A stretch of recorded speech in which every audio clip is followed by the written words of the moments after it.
content related to family court corruption and the experiences of individuals affected by it. This may include discussions of abuse, trauma, and child endangerment. The views expressed by our guest are their own and may not necessarily reflect the opinions of the podcast or its host.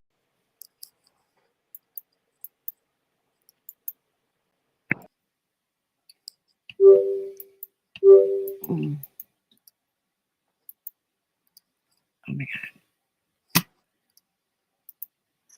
Let's see.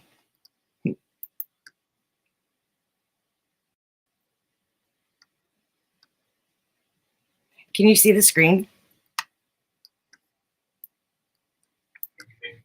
Yeah. Okay. It's playing.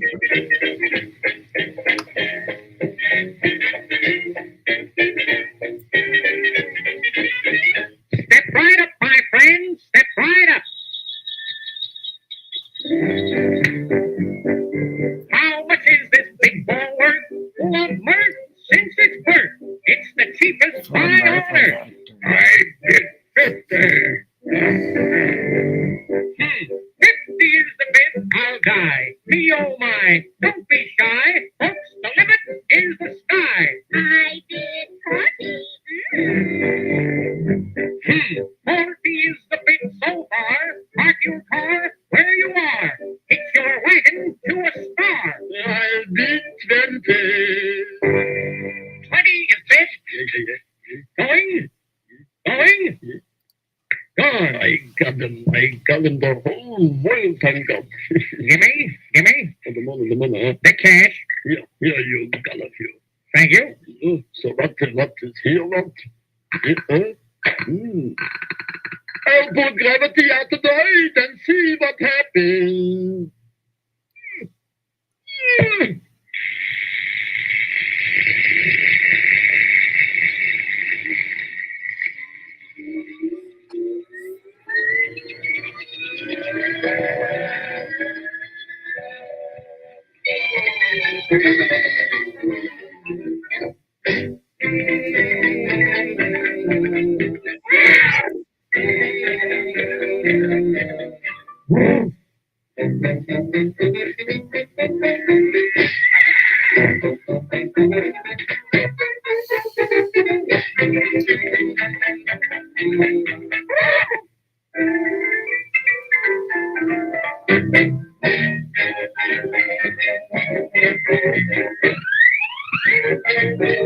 Hurry up, baby.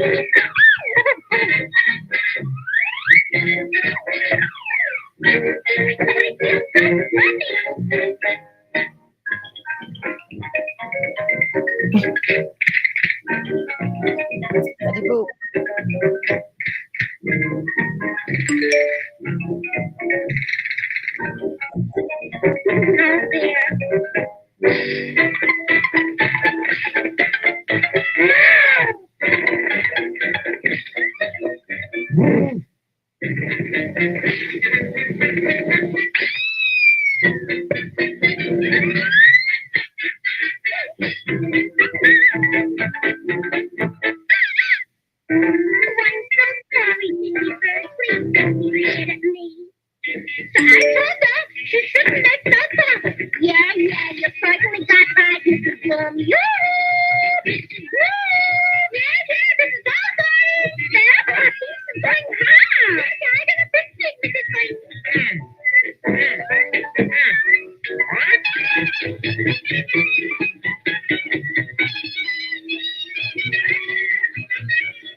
jello.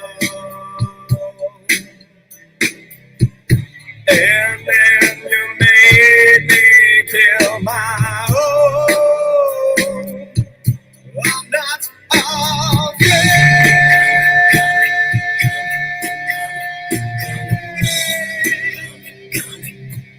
But I'm afraid.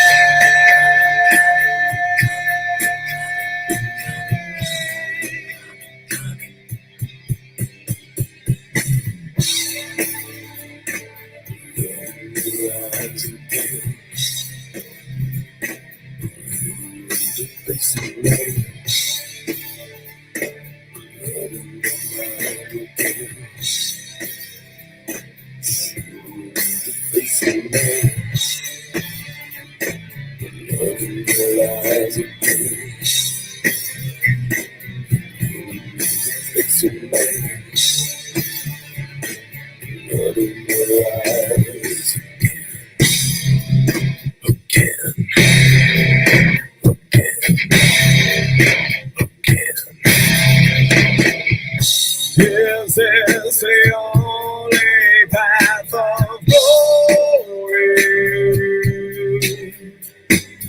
If so, then I won't go alone. Follow the trail.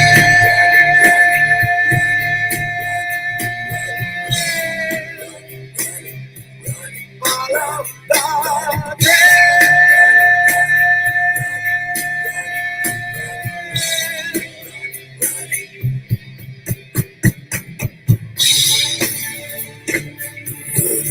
Rise again.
Wow.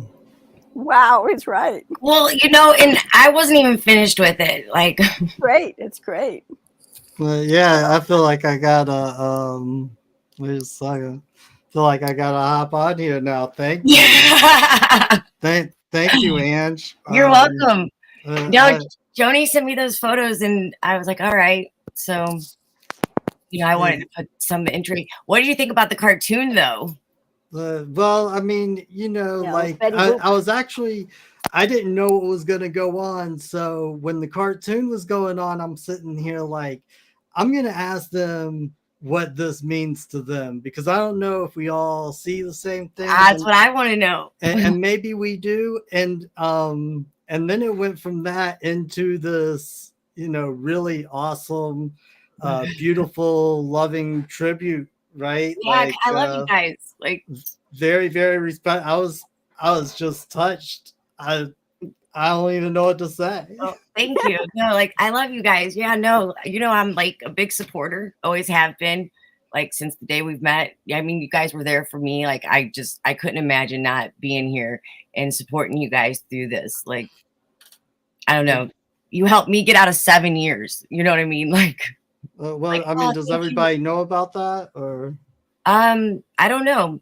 I mean, they know maybe how we we should met. tell everybody how you Yeah. got out of 7 years, real Yeah, quick. that's interesting. Oh, well, it was How we simple. met.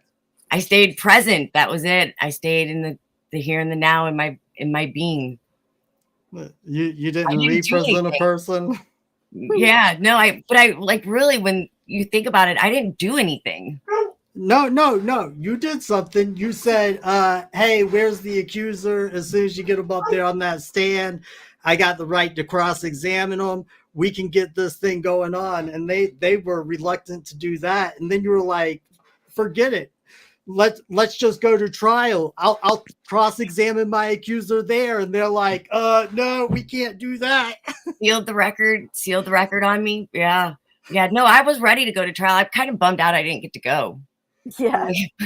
I mean, it's interesting. This is why I am never afraid of getting sued for slander or libel or whatever I could be sued for, is because for you to sue me and get a court to make me stop doing what I'm doing, what you got to do is you got to put facts upon the record of the court. And because you have the opportunity to do that, that means I get the opportunity to do it too. And they are never going to let me get into a courtroom to put some facts down. Exactly. They won't let it happen. I mean, I got arrested on hearsay. They wanted to give me like 5 years probation on some hearsay if I would have taken it. Like, if I would have been stupid enough to do that or tricked into it, because they do that. They trick people. Or intimidated and scared bullied, into it. Yeah. Strong-armed into it. Yeah, because they're bullies. They tried that. You can have a judge trial, is what they told me. My answer was, I don't think I'd like that. Well, that's the whole thing about probation, is once they get you on it, then they don't even have to bring charges. No, they will say, probation violation. Exactly. Completely administrative. And they would have done that for sure. Oh, for sure. For sure, yeah. I'm surprised that I got my weapon back. Like, they gave me back my firearm. So I was really shocked. You see the gun safe? But I was really shocked. I didn't think I'd ever see that gun again. I thought that was gone. And then when Monarch told me I could never get my bullets back, and I got my bullets, I was like, this is too easy. Yeah, I'm pretty sure that's fake news. I think you bought more. No, because it came back short on bullets. Like, because when they test fired it, they used my bullets. Test fire it. You should charge them for that. You should be like, here's the bill, and you rented that gun. It was very nice of you to rent my firearm for like 2.5 years. But yeah, here's the bill. I'll charge you weekly, and I'll knock it down for a year. Yeah, exactly. Yep. And I could do have one of my old persons actually do up a billing statement for you, because I happen to specialize in munitions at one time, and I can say my service is to inspect said munitions, and for them to not return, those are $6,000 around. Yeah, and a quarter record. In a quarter record. I actually had to go. They said they overpaid me during COVID, and I actually had to go to a trial with one of those kind of trials, but with the I don't know what would it be, unemployment, IRS, government, whoever. But an administrative hearing. Pretty much, but I won. They're like, how'd you do that? We didn't design this so they could win. Well, I didn't necessarily win. I just don't have to pay like any late charges, overfees, drafts. They still want their $300, but I got out of they wanted to get a couple thousand from me, so I got out of that. I feel like I won. I'm like, oh, $300, okay. Well, I mean, the law is like they can't charge you more than what's true to and owe. Well, you know what I mean? You know what they're saying? They're saying the 2 nights I went to jail when Zellweger put me in jail that I claimed that week. So I must have claimed prior, and they paid me while I was in jail for those 2 days when Zellweger put me in jail for contempt of court to steal my kid. Yeah. Oh, yeah. Okay. So now I'm getting paid. I have to pay $300 for that either way. I'm still paying for them to do that. You don't have to pay. I mean, Oracle and I went down to the courthouse the other day in Hendersonville, North Carolina. And they of course have a bill. I think it's $211. They wouldn't dare mail it. That's a false security. And they were like, that was the charge there for me being in jail. Oh, okay. Gotcha. Yeah, just like they were charging you, right? Yeah. Yeah. So sorry, scatterbrain, ADHD. I'm like that too. No, yeah, they it was when I went to jail the first time. Well, I'm just saying that it's really laughable because they don't even have an evidentiary record for why they threw her in jail. Like there is literally nothing on the record. Yep. You know what I mean? Is there any record for anybody? Was there a record for when you went? Do they have a record? No, and that's why what's going on in Oracle's case, it's going on all across the country, right? But this is the one time where there's a direct conflict of interest between the high clerk and Oracle, right? It's not one of those things where it's the clerks are just doing this to you because you're not bar certified, because you're not somebody who has rights just because you're a man or a woman. This is the person who's at the top head of the office. He's the one who has admitted to having a conflict of interest with Oracle. And somehow, every time Oracle goes and files something or does something, the most important part of that, the thing that makes everything else have teeth, just goes missing. Right? Well, wouldn't they have had this conflict of interest this whole time? They have. Of course.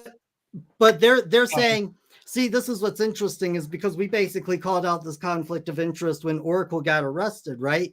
And they said, well, no, their job's just administrative. But now it's an issue. Well, because he had an administrative job and he told her, I got a conflict of interest.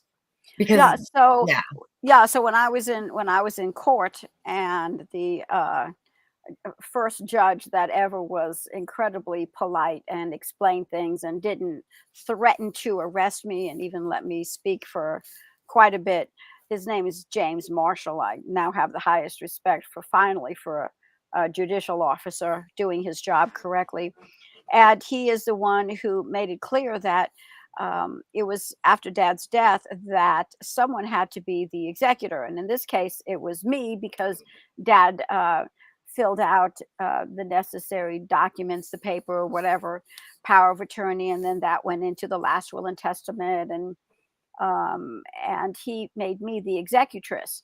But the courts cannot recognize it until you go through their process. So the problem is that every time I go in there and give the necessary paperwork that they required, and I did it through declarations, including two of my brothers, actually three of my brothers had written up declarations for the court.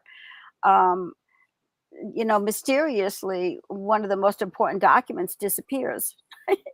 Of course. And weeks and weeks pass by, and I keep going back and keep going back and keep going back, and they keep telling me over and over again, no, it doesn't work that way. You still haven't filled out the necessary documents. And later on, lo and behold, we find out, after continually going back and looking at the file and making copies and certified copies and exemplary copies for my own file, is that documents not only were missing, but the important documents that I filed that actually were certified by their own court was replaced by a photocopy. That's what gave them their excuse to arrest her last year on August 10th, is they took the certified copy of the power of attorney. And I don't know this. I allege this upon information and belief and what I know firsthand experience. And there's only one way to know this. And the only way to know this is if the people get a common law grand jury. And I am sure that I could get you the answer within 3 to 4 days if I had a common law grand jury and could use their subpoena powers and question people separately and secret, and their testimony would of course be secret. But my belief, based on what I know from firsthand knowledge and experience, I believe that Oracle I know she filed the certified power of attorney with the clerk's office. And I believe that they shredded it and replaced it with a photocopy. So why don't we go back a little bit, because I suck being a host, we know this, and tell them a little bit about the backstory and what got you here today, so that people that don't know your story, Joni, can hear your story and get to know it, maybe make some phone calls and try to support you to support themselves so we don't leave this mess to our kids, so we can change this stuff. Exactly. Yeah. And this is what's important about this particular case of mine is that I had some people say, well, it's a personal case of yours. No, it's not. This affects everybody. When your paperwork is tampered with in the court, it affects you because it means possibly your paperwork has been tampered with Most or likely. disappeared. And every piece of paperwork that has been touched by this particular clerk of court now it's a major problem, because certainly in my case then, because we can document and show documents missing or in the wrong file. And it's so detrimental to my case, especially since I've been through this now, going through this a little bit more than 10 years. 10 years. So this is all around a trust that your Yes. parents had. And So exactly. your mom is the one that initiated the court, all the wronggoing in the court, because somebody has to initiate it. It's all the same criminal The stuff. wrongdoer. Right.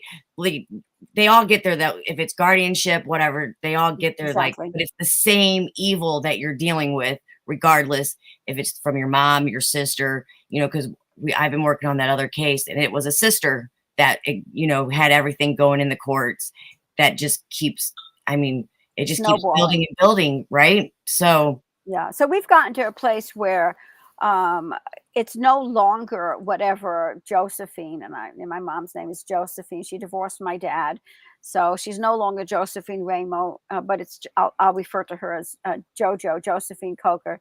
On her email, it's JoJo the Clown. So we'll just call her JoJo. So this all started back in 2005 when my very brilliant dad, who was not highly educated, but a real smart business guy and a very hardworking, honest guy, started in 2005 a trust. And he worked very hard his whole life and wanted to build up real estate and rental income so that he could, leave it to his children and take care of him and, mom later in life. So in 2005, he's created a beautiful trust, and trusts, when they're functioning right and you have people that are trustworthy on the trust, right, that you can trust to be able to carry out your wishes, it can be a beautiful thing, and it's a contract between people. So in 2005, Dad started this trust, and he put different pieces of property and each individual car into the name of an individual trust, and each one of those trusts would be accountable to a management trust. So those were the properties in the video that we played in the beginning, right? That's what I thought. I thought those were his homes. Yep. Yeah. So JoJo decided that in the end of 2012 that there were certain things she wanted to do with the money, and Dad didn't want to do it, and so she started to get an attorney.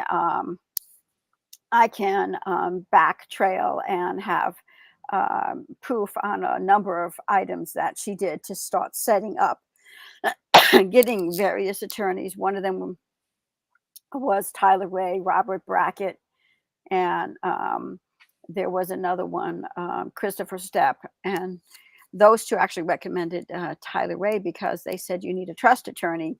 And we have the proof that Tyler Ray was actually the trust attorney, which means, and we have an email that's been posted in one of the videos, that he actually on the receipt says he's a trust attorney and his job was to protect the trust property. And this is out of what courthouse? I always forget. Hendersonville, North Carolina. Okay. Hendersonville, North Carolina. And this is particularly important because there's been 5 attorneys in Hendersonville that have gone to prison for stealing people's trust money, millions of dollars. Like in the last few years, or like over just time, or probably in the last 15 well, years. I was just thinking if it wasn't your mom doing this to your dad, they probably would have tried to came in and got him on a guardianship like they are doing. Well, she actually tried to do that. Yeah, she tried to get him. Did try to do that. Yeah, I'm surprised they didn't. Well, that's how everybody else is getting their trust taken. I was able to intercept that. That's awesome. Go ahead, John. I was just gonna say, well, God works in mysterious ways, right? So, would you like for me to kind of try and summarize it? Sure, go right ahead. Sure. Make it fairly quick. Yeah. So she told you about the email, right? Where Tyler Ray is saying that he's. Oh, oops. Go for it, because that's important.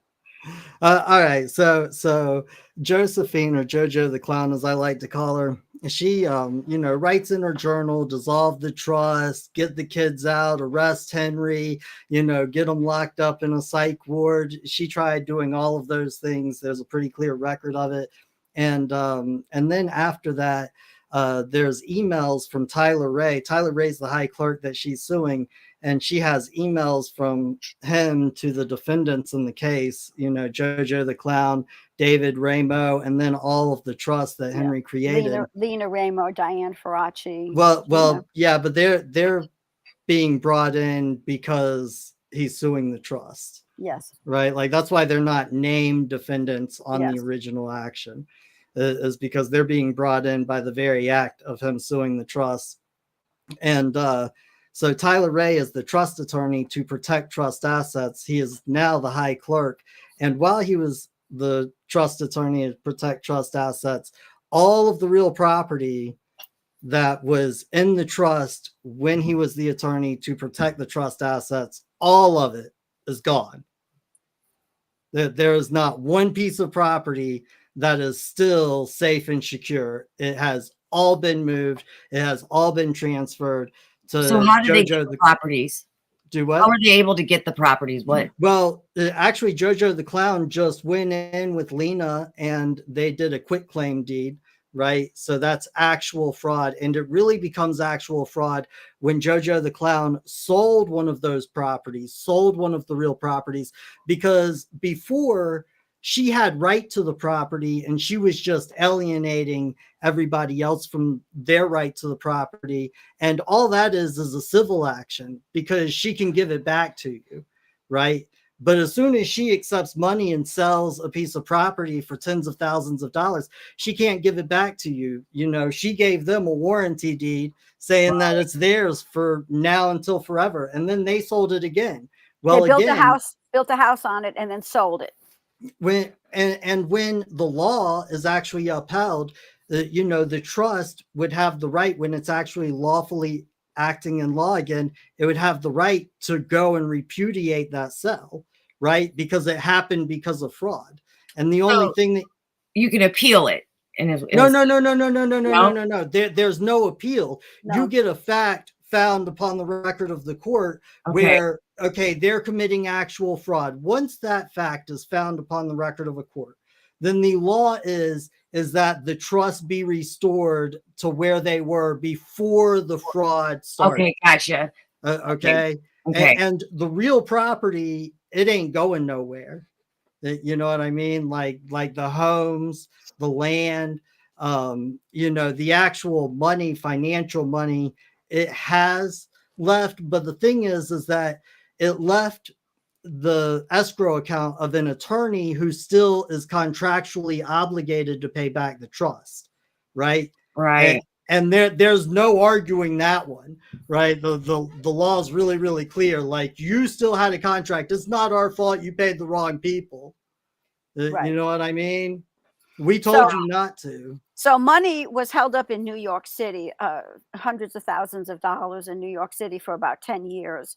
And because my dad had no access to the money, the home that he lived in for 25 years went into foreclosure. When it was Tyler Ray's job to make sure the mortgage was paid, because there was plenty of money to pay for the mortgage, but instead it went into foreclosure. So Dad became literally homeless. And then just prior to that, when my mother in 2013 had left Dad, she tried to get an involuntary committal. She went and got me arrested, said I threatened to kill her, which I hadn't even seen her in 2 years. Then she had done just endless things that and this is why I say it's bad enough that she planned and plotted and wanted to do this. I completely hold responsible these attorneys and the judges who allow her to carry out these things, because she couldn't do it without their their directive and their moving court, abusive behavior of the authority that they're supposed to have to protect, instead of take the innocent and hold him liable. That's how I felt about Kathleen Shaw. James couldn't have done that without Exactly. that lawyer showing him, here, do this, do this, do this, and we're going to do this, and we're going to hurt them this way. Like, they know they're hurting people. Mm-hmm. So Dad lost his primary residence, his home.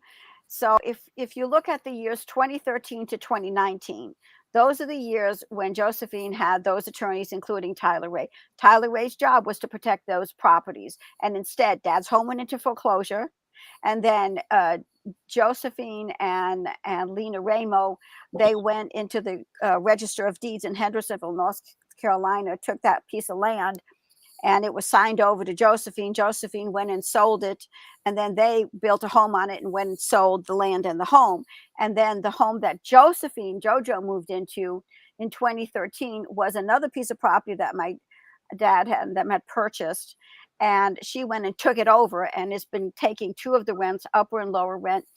And then they went and did the same thing. And Lena did a quick claim deed, and it went out of the name of the trust into the name of Josephine. She's still living there 10 years later, collecting the rents. So she was getting his like passive income, his retirement income, whatever have you. So he had like tenants in these places. Well, oh yeah, and she handled all she's that, just and taking all everything. Mm-hmm. So now the remaining one piece of property, Josephine is living in it. A piece of property that Tyler Ray was supposed to protect for the trust, and she's still living there 10 years later and collecting the rents. And the other, the home went into foreclosure. The money, and this is another big thing, is back in August of 2022 when we went into court while my dad was still alive. It was the last court date for him to be in. It was Fritz Mercer. So Fritz Mercer on the second day of court went and put me in jail, got me out of the courtroom, and took hundreds of thousands of dollars from New York City and made an interim order that money would go into Josephine's current attorney's account, and his name is Ryan Bradley. And then half of the money, over $150,000, Josephine was able to use for her enjoyment, because Fritz Mercer said that Henry Ramos squandered all the money and he couldn't be trusted with the money, so it was going to go to Ryan Bradley. So, and this is a court that is only permitted the maximum of $25,000. So here money crosses state lines from New York City to North Carolina. Right. They have to arrest you to get you out of the way, so you can't be witness to it. You can't bear witness to that. I can't have my voice upon the record to say anything and to stop him, so he throws me in jail. And this is where we're sitting here saying the only way they could have done that with any type of law is by taking the certified power of attorney that she had for Henry and shredding it and making a copy of it. And they're saying, oh, well, we didn't have a certified power of attorney. It's not on the record anywhere. We would be irresponsible to let her act like an attorney, which is exactly what he said. So now they're tampering with the record. Yes, absolutely. Absolutely. And see, but nobody would have believed us back then. But heaven forbid, within the year, Henry passes away. Oracle has to go move for the estate action on Baba's behalf. She keeps going in there week after week, just like she was saying, and they wouldn't do anything. And she's really, hey, have you figured that out yet? Hey, have you talked to your boss yet? Hey, when's Tyler Ray going to make a decision? Yeah, because then he's out of town wasn't he out of town or off work for a while? Or yeah, I mean, because he was the only one that could handle it. The only one, for sure. Nobody else, and he was on vacation or something. Yeah, and then when he gets back, they tell Oracle, he has a conflict of interest when she's going in there to get all the documentation to turn around and do what she's doing right now, which is suing them. And then after she does that, they don't even file the verification of service, right? And that's what the video is going to be about. If you want to play that video, yeah, we can play that. It's put together. Well, what this unless Oracle has something else to say. I just want to say this really makes me aware of with working on the Roger Hilligus stuff last week, and then talking about this and just, going over your case. This is going on all across America to a lot of people. So how come we're not finding all those people that this is happening to? How come they're not speaking up? Why are they being quiet about this? Well, I mean, one thing is that a lot most people, 95% of people, it's not actually happening to them. You know, the attorneys are all deciding what they're going to do, and they're just administrating people, and people are kind of consenting to it. Right. The people who actually know what's going on and they know how to go in and do these things in court, it's happening to them, but it's not at a level where it is in this situation where it's blatantly obvious. Anybody can see it. There's so many smoking guns, like, holy cow, right?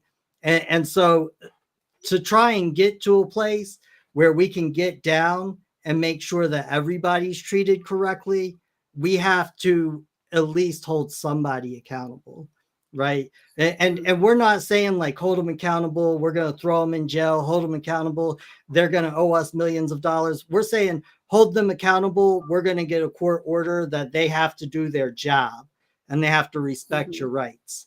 You know And what I for mean? all Because those go ahead. all those naysayers out there that say things like, "Oh, you're gonna represent yourself or this or this or this." Yeah, well, guess what, bro? That attorney you had turned all your rights over is doing this crap behind closed doors, so you would never even know when they robbed you. So we Exactly. need everybody to come out and stand as man and woman and handle your business. Right. Yes. That's my pronoun, woman. Whoa, with the womb, you know, a man with the womb. That's my pronouns. And soul, like as was talking about that earlier. SOUL. That's my pronouns I go by. I identify as that. Yeah. Well, whenever this is concluding, remind me of the woman thing and pronoun thing. I'll tell you something interesting. Oh, I'm sure. All right, and this is the video you just made today. Yep. Yeah. Okay, let me see if where'd it go? I think it's what, the last 15 minutes of it? Yeah, it's the last 12 and a half minutes of the video. It's a great video John just put out today on Just Conspiracy YouTube channel. And I did upload this in here, right? Because I played it earlier. Yeah, you played it for us earlier. Mm-hmm. Okay, give me 1 second. I'll Sure find thing. it.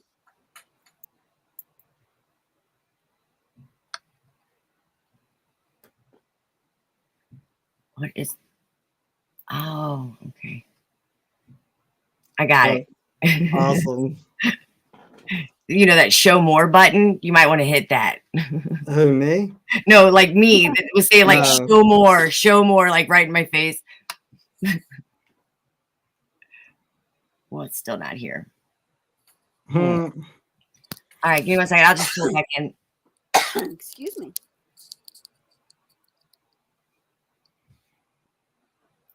So, and for anybody who's watching that doesn't know, she's about to show a video. It's the last 12 and a half minutes of my video on Just Conspiracy channel, and that's on YouTube.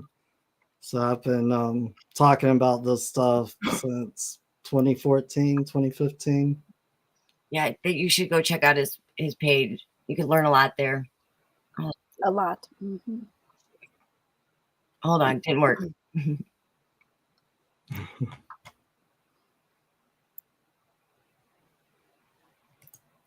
Oh, there we go.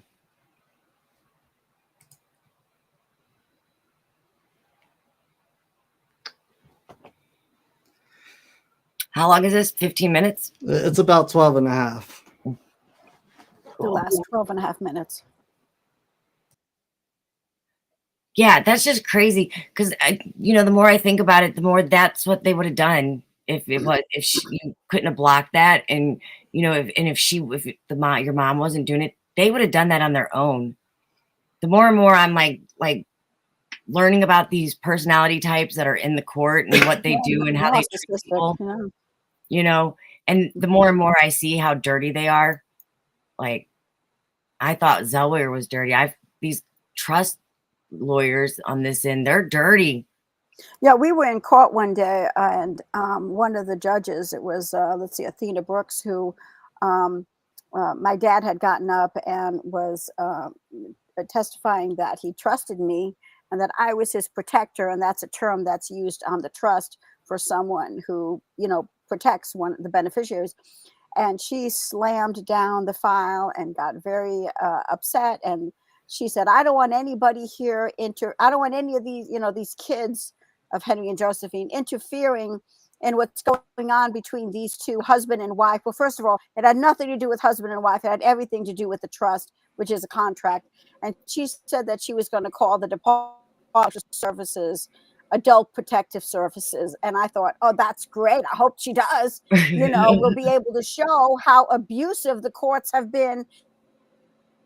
But I don't think they would care. And my father, and throwing us in jail, threatening us constantly. And then she never did call. I put in for Dad a 7-page document of all the things that he wished he would have had the opportunity to say, as he dictated it. And I typed it up, and we put it in the court the next day, and that shut everything down.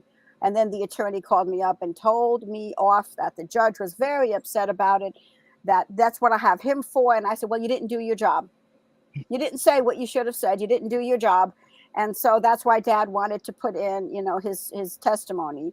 Now it's really a declaration. And then he obviously quit as being Dad's attorney. Praise the Lord. Because we were going to fire him anyway, because it was a terrible day in court that day. We actually thought we were going to get arrested. But she never did call Adult Protective Services. Yeah, these attorneys, these trust attorneys, these people are dirty. They're just as dirty as the family law attorneys. They're nasty. Yeah, mm-hmm. Well, because generally lots of money's involved. Yeah, it really depends on how much money's involved, right? Like Oracle can tell you whenever they would go to see an attorney, a trust attorney, they would sit down with the calculator, say how much you got, what you got, where, and then it's like, oh, well, you don't have enough money. I think one attorney quoted on $50,000, and basically they would go through and have it taken care of pretty quickly. Well, right. Like in that footage I was just working with, the lawyer, they're talking about the trust and like the money. I think it was time to get, some fees paid or something. And I mean, the guy starts off, yeah, this is the big enchilada. Like the big enchilada. That's what he's called. This is how you're describing somebody's, life, like what they worked for, all maybe probably all they have, like the big enchilada for who's eating this enchilada? This is one of the things that I really love this case, because it exemplifies what's wrong with our legal system on so many different levels. But it's not just what Tyler Ray's doing and the fact that the state lets him get away with it, but it's also like, just think about the situation that Henry and Josephine were in. Our system literally incentivizes the wrongdoer. It incentivizes the person to gather everything up in secret, run away from the unsuspecting party, and then divvy it up with all of the attorneys, but it incentivizes the wrongdoer. And most people don't know this is going on or happening until you find the notebook, right? Like if you have the notebook of the evidence. And a lot of people, like, what they were doing with Henry, they wouldn't let him talk on the record. So the attorney is representing falsely, because representation is always a fiction. Right. They can't put anything on the record either, can they? Well, but the thing is that they can acquiesce, right? They can basically say, yep, that's basically what I heard from my client, And that's why they got so upset with Oracle when she went down there and put what Henry wished he would have said onto the record. Yep. Right? Because it goes against the facts that they're trying to manifest and make believe. And this is the real reason why they won't let this go through. See, it's not about protecting Josephine at this point. They'd probably give her up pretty willingly and ready if they thought it would save their own skin. But it's about, there's so much stuff that's going on that's insane, like Tyler Ray being the high clerk while all of these various properties are being lost, him having to sign the certified judgment order that would be accepted in New York to send the money down. Them having to arrest Oracle in the middle of court because she just verified all of this actual fraud the day before. Lady. Yeah. You're so bad. You must go to jail, You're only trying to protect your dad and his. Yeah, exactly. Yeah, because that's so- the day before I was there and I was reading the documents and the declaration, and I was saying that woman, Josephine, committed actual fraud. And of course, he wanted to shut me down as quickly as possible. And that's what he did the next day, was to get me out of court, so that none of that would be on the that day. right. And the only places that people have to turn is to the people. Like, there's nowhere else to turn. There's nobody going to make this right or straighten this, because they're all making money. It's fraud, so there's nobody to turn to. So all you have is the people to turn to. So we have to start sticking up and protecting one another. Yes. Or we're going to lose all our rights. It's going to be what, 2030, like John says, Yep. and we're going to have nothing. We're not going to have land. We're not going to have our children. Already. Exactly. We're not going to have anything. Or our parents, because there's so much. That too, they take them. Well, that Roger Hilligan's mom, 3 years in a nursing home, he took her out because they were mistreating her. So he took her, they charged him with kidnapping. They get her back 2 months. She was dead in 2 months. And in 2 months, they moved her, in that time, from getting her back, 6 different nursing homes when she had only been in one for 3 years. And then they get her back and they move her like that. Well, then so they isolate them and kill them. That's the next step. Like, they go kill them really fast after they get them back, like when things like that happen. Because I've heard quite a few stories about it on that other podcast with Q that I do. Excuse me. Where did it go? It was up here. Yeah, and somebody had commented, put somebody in the comment, and I'm an ordained minister and a pastor, and I can't agree with you more absolutely about what you're saying. The thing is, it really is, which voice are you going to listen to, good or evil? And a lot of people who are doing these things are not listening to the voice of God, and they're doing things that are very diabolical, nefarious, and evil. But still, we fight not against flesh and blood, but powers and principalities in high places. But still, at the same time, you have to go to court. You have to show up. You have to be present. You have to be, fully aware of what's happening. And, we have to tackle this thing on a spiritual and on a physical level. Miles Monroe always said, Christians, they're really good. They're great at praying. And then after that, they don't do anything else. And so, it's nice to see a movement out there where a number of Christian leaders are trying to mobilize people, to do more. The issue is that many of them have not been in actual court and have had any of this loss or this kind of suffering. So they don't really know what to do. And I say, and John always says, show up in court. Don't let somebody go alone. Never. I learned that. Never go alone. Make sure you keep your own records on everything. Hold them accountable, Yeah, never go alone. The first time I went alone, that's the first time they tried to take Delilah from me. And I was in that courtroom alone, and I had a friend on the phone, and he's yelling because he already knows. He knew what I didn't know. And he's like, just grab anybody out of the hallway and have them stand there with you. I don't care if just grab them, say, can I borrow you for 5 minutes, and have them walk into that courtroom with you. Anybody in the hall. He's like, I don't care who it is, just don't walk in there alone. I couldn't, there was nobody in the hall. I went in there alone. And by the end, I'm, trapped in the corner of the courtroom, getting screamed at by my own lawyer. Yep, exactly. Mm-hmm. Where does this keep going? I'm going to just play it this way because I don't know what's going on with that.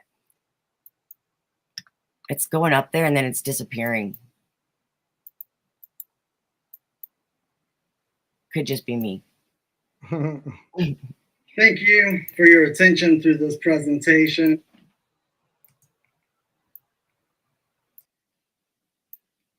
Oh, yeah.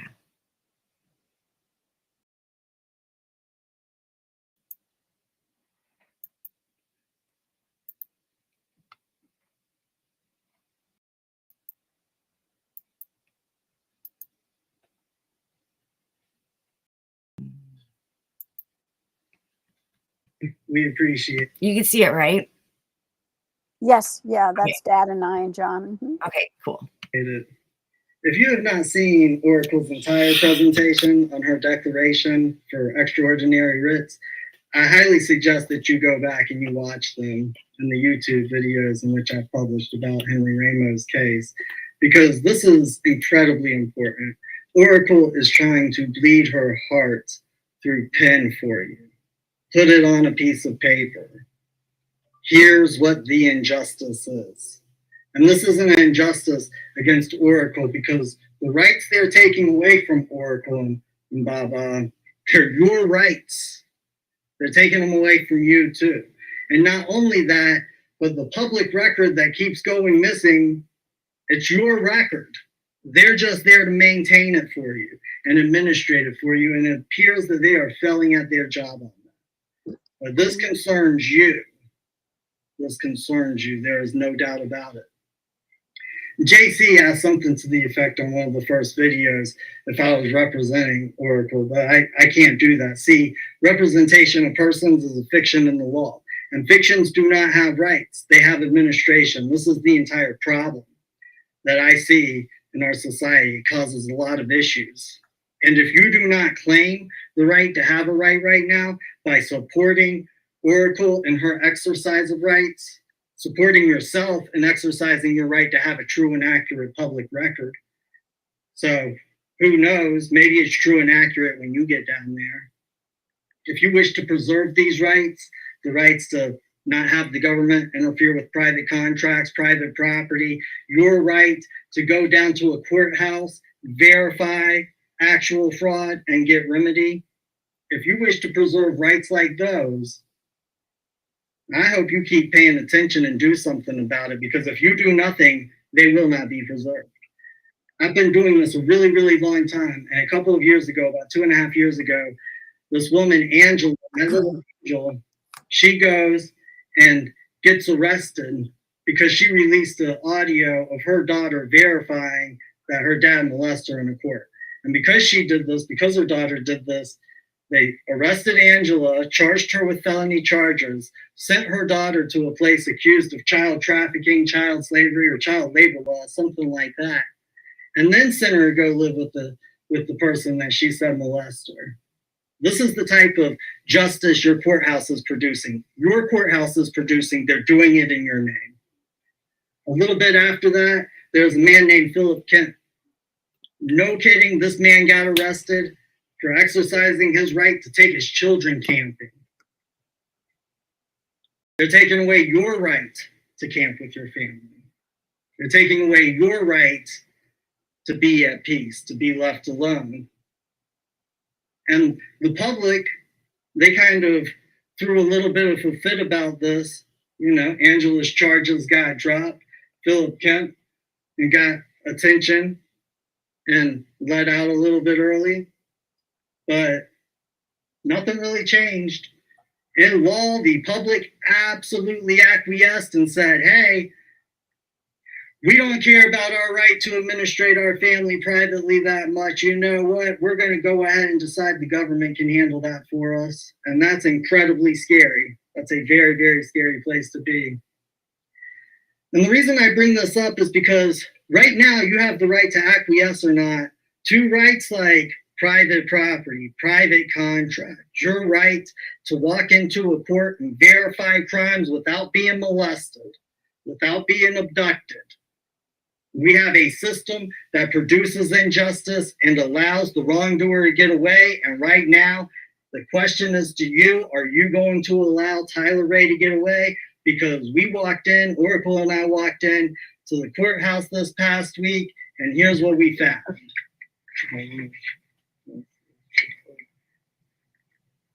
Okay. So there was another date on there. Why is this file on here? No, that's a good question. I don't know what's in. And then this one, this Sabrina.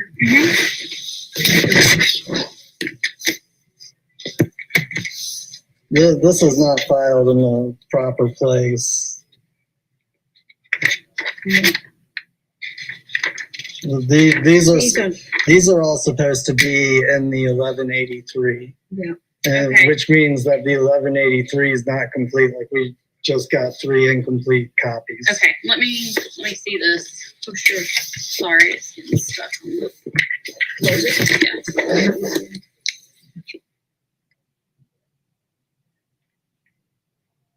Okay.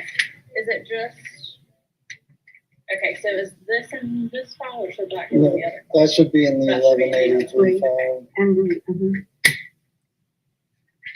And this page is That Yes. page is, Yes, this page. yes. What about this one? And that should not be in the 1183 file, but that should be stamped and put in this file. It's not stamped in.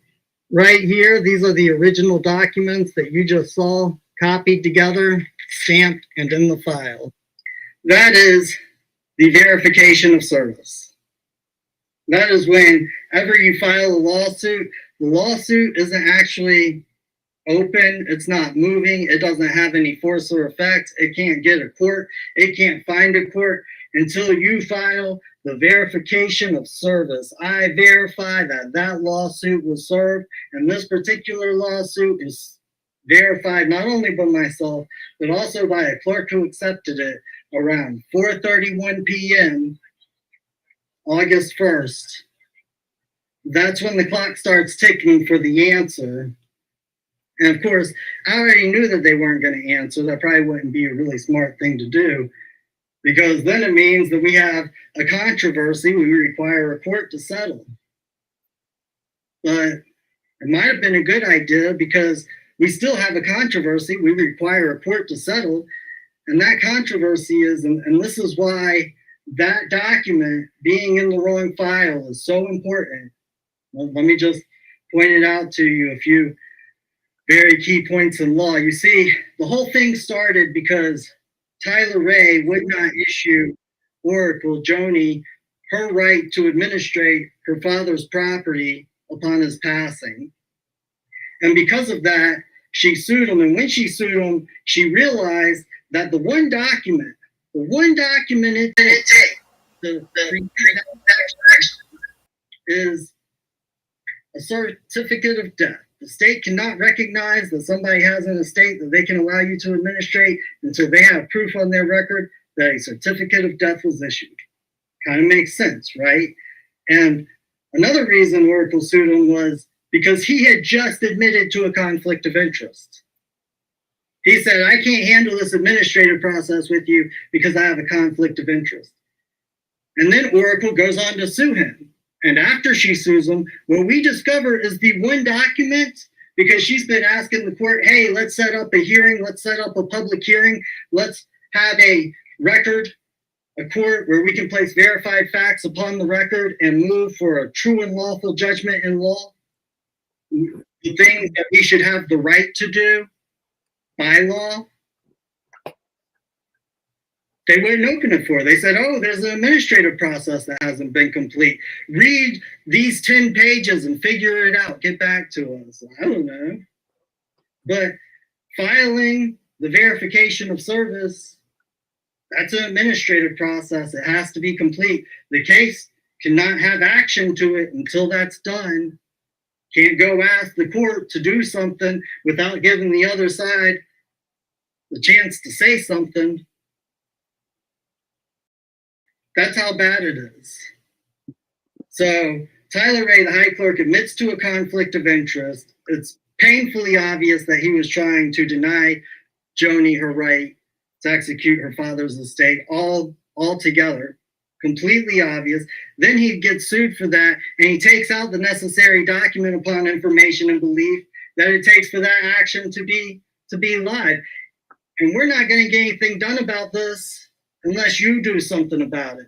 So let me tell you what's about to happen. See, when all three branches of government's corrupt, the last choice we have to go to is the fourth branch. If we can't get the media on this, if you do not call the media agencies that we're going to list below, if you do not call them until you see something about this on the news, it's never going to happen.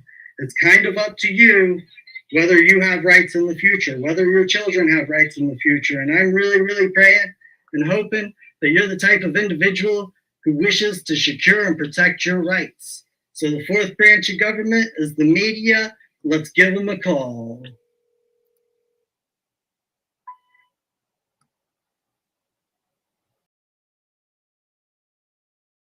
News 4.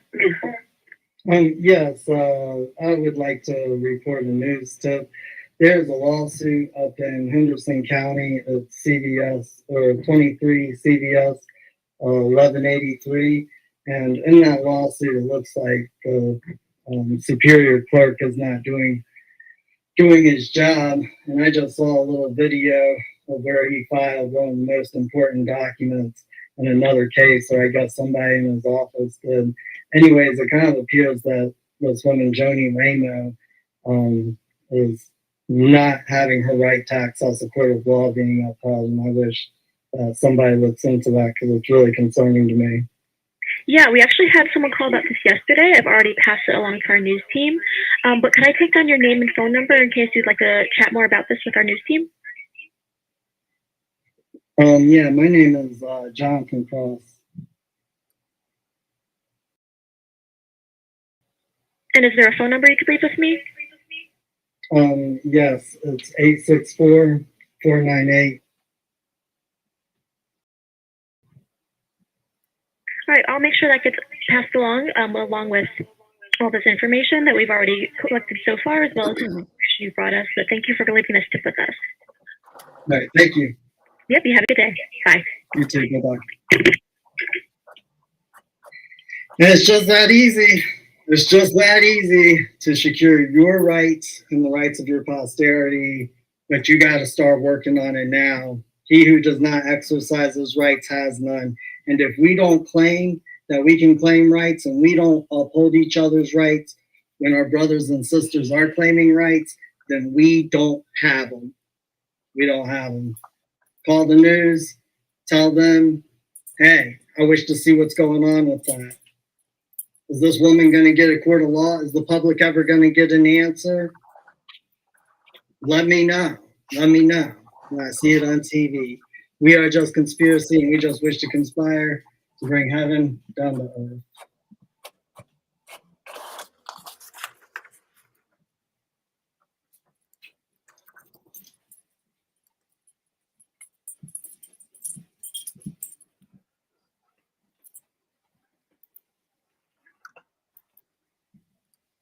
I love your videos.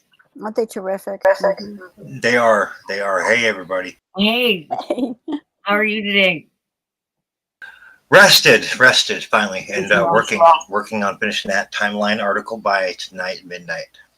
Yeah, awesome. We're just talking about Joni's case and what's going on with it. Because when is your court date? Your next court date?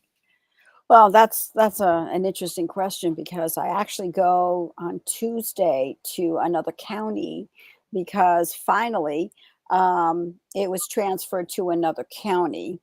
So Tuesday I go to fill out whatever needs to get done to be able to process through me being the executor of Dad's estate, even though there's no money in that estate, but there's business I still have to do.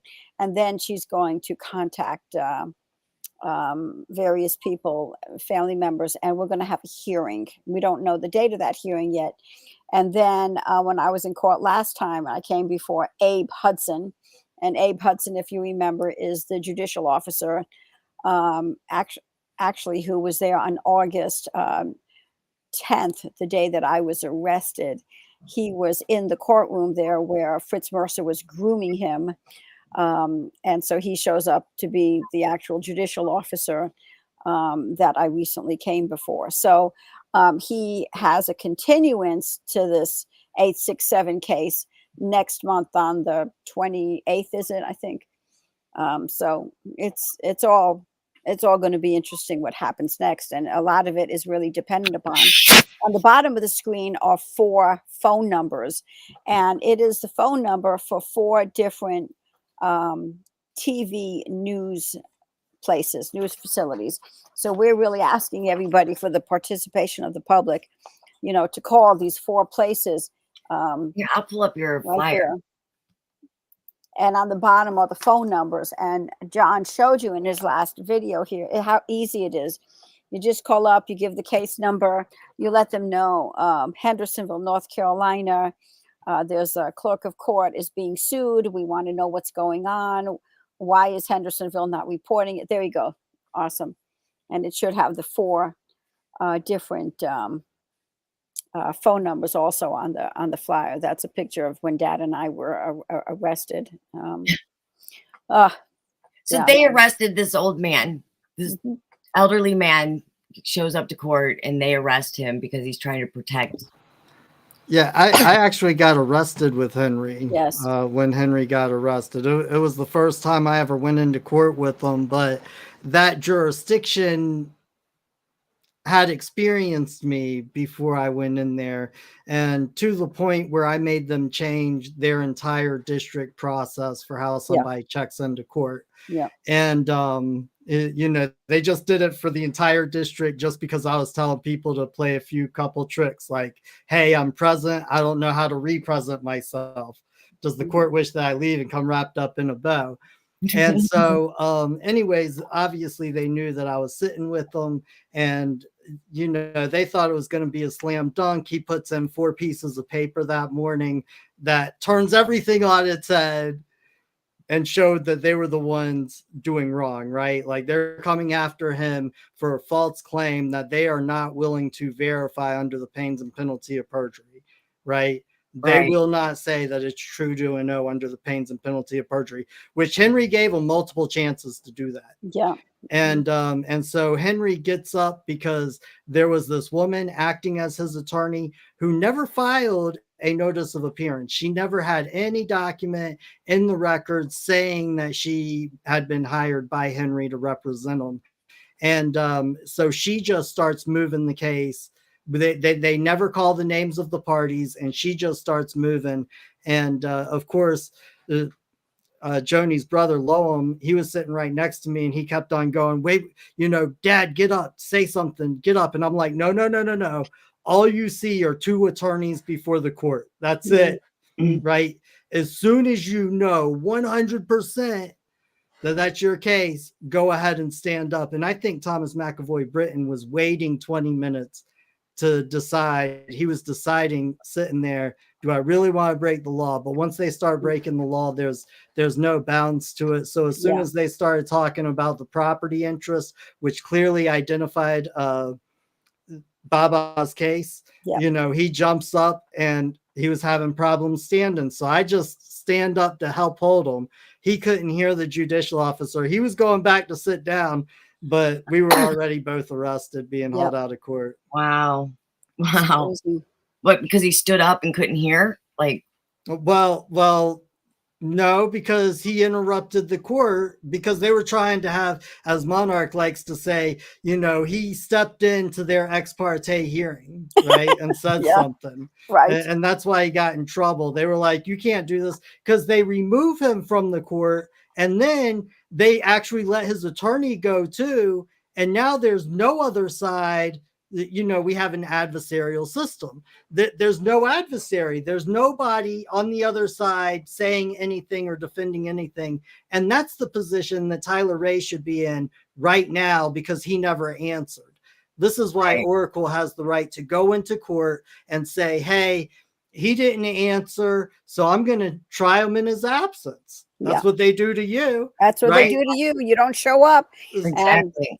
And then we're going to move these facts, right, from the public, from the clerk's record, onto a verified court record, because a verified court of record is the only way to get a true and lawful judgment issued in law. And it's really, really simple. Once, and this is why juries have the right, they find the facts and not the law. Because once you find the facts, the law is really, really simple, just like I was talking about earlier. Once they find the fact the fraud was committed, the law is simple. You have to try and return everything to as if the fraud was never committed, as if it had never started. Right. That's what you're telling me. So make somebody whole. Well, I mean, back to that. Just think about it. Just think about it like this. If you wish to have it on a really, really simple level, when somebody breaks into your house and steals your Rolex, and then you find it at the pawn shop, do you have to pay to go get it back? I got earrings stolen like that once, and I did not have to pay for them to get exactly them back. Because they were yours, right? You can never suffer an injury because you were wronged. You see what I mean? Yeah. The law has to make you whole. Yep. Right, exactly. It doesn't say that you deserve any more than that, but it says that you have to get that returned. And when it's things like your children, there's really nothing they can do to return to you besides a monetary. Like, how do they make that right? Well, I mean, you're not going to make that right until, in my mind, and we were talking about this earlier on the phone, but the American public has basically acquiesced and said, oh, it's okay for the government to administrate our families. It's not that big of a deal. We're not going to handle it. We're not going to tell you have to stop. And now we're at property rights. Is anybody interested in preserving property rights? The right to contract with people, the right to be able to go down to a court and verify wrongs and have your verification upheld, have law upheld, and not be thrown into a cage and molested and captured. Right. Because that's basically the question that's being asked right now. Yeah, maybe our modern society will actually step up for once, because their shiny things might go away. I mean, Lord knows they don't give a crap about the kids. I mean, now they're begging the government to legislate away your right to, rear your offspring in every capacity. They want to have, what do they call that? The child mutilation rights. The child who can't even form a cognizant thought yet because they're too young has the right to go mutilate their body forever behind your back too. Yeah, exactly. I think that's terrible. And like, if these parents have a problem with it, they can end up going to jail or whatever, being in trouble for not allowing their minor to do this to themselves. Yeah. I mean, Canada's turd already rolled downhill and landed on California finally. It's illegal, not unlawful, but it's illegal to misgender your child here, or they'll take them away. I mean, it's pretty much, we'll just take your kids and we'll make up an excuse. For any reason to take them. And that's happening with the elderly too. And I can guarantee you right now, in this state at least, there is a CPS worker probably at this very moment sitting in a room with a kid, trying to squeeze out some kind of statement and saying, did they ever say you're not actually a girl or anything like that, by the way? Yeah, that's simple. They love to do that. Well, I heard something like they were going to start doing something where kids can take like a break from the parents and go to like a camp, like, basically put themselves in these Hitler's youth. It's coming back, baby. Well, that's what it sounds like to me. That's what I've heard. I've heard they're going to do this, and the parents can't say or do anything if their children decide to like leave for like 48 hours or whatever. I mean, I doubt that they'll ever come back if they do that, but that's what I've heard that they were wanting to do or trying to do. I'm not sure. But I've heard it's going to be like an expanded DARE program, By the way, kind of your like parents that. do any drugs, or did they ever call you a boy instead of a girl? Let us know. Here's your pre-filled check forms. Right. Well, the schools are the #1 callers to CPS, so we know they're involved. They got hands. Yep, and doctors are the second. Are they? Which kind of doctors? Like pediatrician or like mental? Like psychiatrist? Like like children's psychiatrist? I would guess psychiatrist myself. What say you?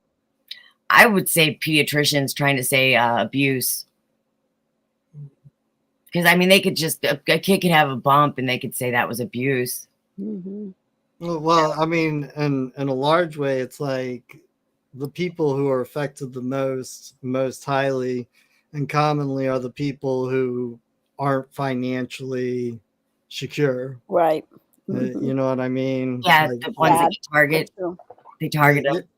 Well, and I mean, the system just looks at them as, what are they going to do? Right. Yeah, they have no, just like my GAL said on that GAL call when they were colluding. My clients don't have no money. They can't do nothing. Well, and this is this is another policy that we have in our society that is absolutely 100% contrary to the ideas of justice and what law actually is and is supposed to be. And that is the idea that you can sell it in any kind of way. Whenever you start selling it, you're always going to get to the point where, you know, unless you're paying for it, you can't get it. And that's where we're at right now. You know, unless you are paying for rights, then they don't grant you privileges, even when the other side is so absurdly in the wrong. So, you know, in your face, just taking documents out of the record, you know, just falsifying things left and right, not doing their job. And they're messing with the public's record, right? Like, that's the only court that day that Oracle was there. And if anybody wished to go in there and get that record, they wouldn't have a full record because it doesn't have her release. And we were all kicked out of the courthouse or the courtroom, right? Like the judicial officer said that it was closed. Yeah, they do that. They really make sure you don't have any witnesses. Like, they don't like that. So when I was taken out of jail, those are scary court courts. chamber, right? So when I was taken out of jail and brought back into the courtroom, you know, the first thing I noticed was everyone is gone. Where is it? You know, like, where is everybody? Why am I alone here with this man who just put me in, you know, in chains and shackles, and now is getting me out to come before him, you know? Right. Yeah. It's bizarre. It is bizarre. Well, you know, it's really bizarre when you show up to the courthouse and they have like all these police officers waiting for you that escort you up to the courtroom. And when you arrive at the courtroom, you know, there's another 10 plus police officers standing around the courtroom.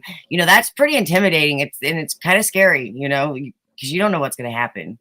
I mean, they're so tyrannical now with people. Like, I mean, I've just seen people being treated like they're not even, you know, people, like, by these officers. You know, like, it's crazy how they're treating them. I don't trust police officers anymore. Like, to be pulled over or to come in contact with one actually kind of makes me nervous because you don't know if they're going to kill you. Like, it's gotten to that point. They don't pull out like taser guns anymore or mace. They shoot people in the back of the head while they're running away from them and stuff. Like, that's where they've gotten to. And then, you know, find that it's okay to do that. Well, the last time I checked, that's murder. When someone's running from you, because, you know, I watched a video of, it was a 16-year-old boy in California and they shot him as the kid ran from them. And I mean, to me, that's just cold blood murder. And that's just where they've gotten. Like that kid in Colorado, they said he was trying to claim sovereign citizen in the courts, and they murdered that kid. I watched that video a few times, and I mean, I can't see anything other than them just retaliating against whatever him and his mother was doing in the court, because they were having court problems, you know. And his mom actually had a court date that day. Well, I mean, stupid stuff like tickets. That's why they're talking about, you know, sovereign citizens and, you know, the alt-right extremists. Yeah. Right? You know, these are the new domestic terrorists, right? Right. They want to say that, but when you know, sometimes your eyes, like, do your eyes really lie to you that much? Like, this kid was an innocent little kid. I mean, he was young. I don't even think he was like 20. He was in his car. He wasn't doing anything. Like, and they just, I don't know if you've seen that video I'm speaking of. I haven't seen it, you know, but it's a thing that the only way you're going to solve that kind of problem is by getting back to a common law grand jury. Yeah. Right. Exactly. When you get back to a grand jury where people can investigate the government without government oversight, without government permission, you know, then you're going to clean a lot of that stuff up pretty quickly. Yeah. I'd like to speak to that if you could hear me. Hi, Kathleen. Hi. Sorry, I got lost. Amazing. Yeah, me too. I came to the top of the mountain so I could have some signal. Oh, awesome. Hey, so I would like to give the glory to God before we get started and know that this is by the grace of God that we've got anything at all. And I'm pretty sure it's because we know who we are with integrity and our agreements make a difference. So when you're hurt, I can see the damage. I can see who did it. My job is just to say the truth. So when we have a grand jury or a petit jury, that's all those people are called to do, is witness for each other. Say what you see. If that's how you want to be treated, that's what we allow. And governed by consent is how we are in America. We've just been lied to for a couple of generations that says we have tacit agreements. And contracts are important, but they turned into contracting, where we have tacit agreements from our marriage license, our birth certificate, Social Security, driver's license, insurances, and going to a public school. We haven't actually exercised the independent thinking that we need to, where who is allowed to control anybody? Nobody controls people. I know that God controls me, and if anybody else tells me what to do, especially forcefully, it's just being a bully.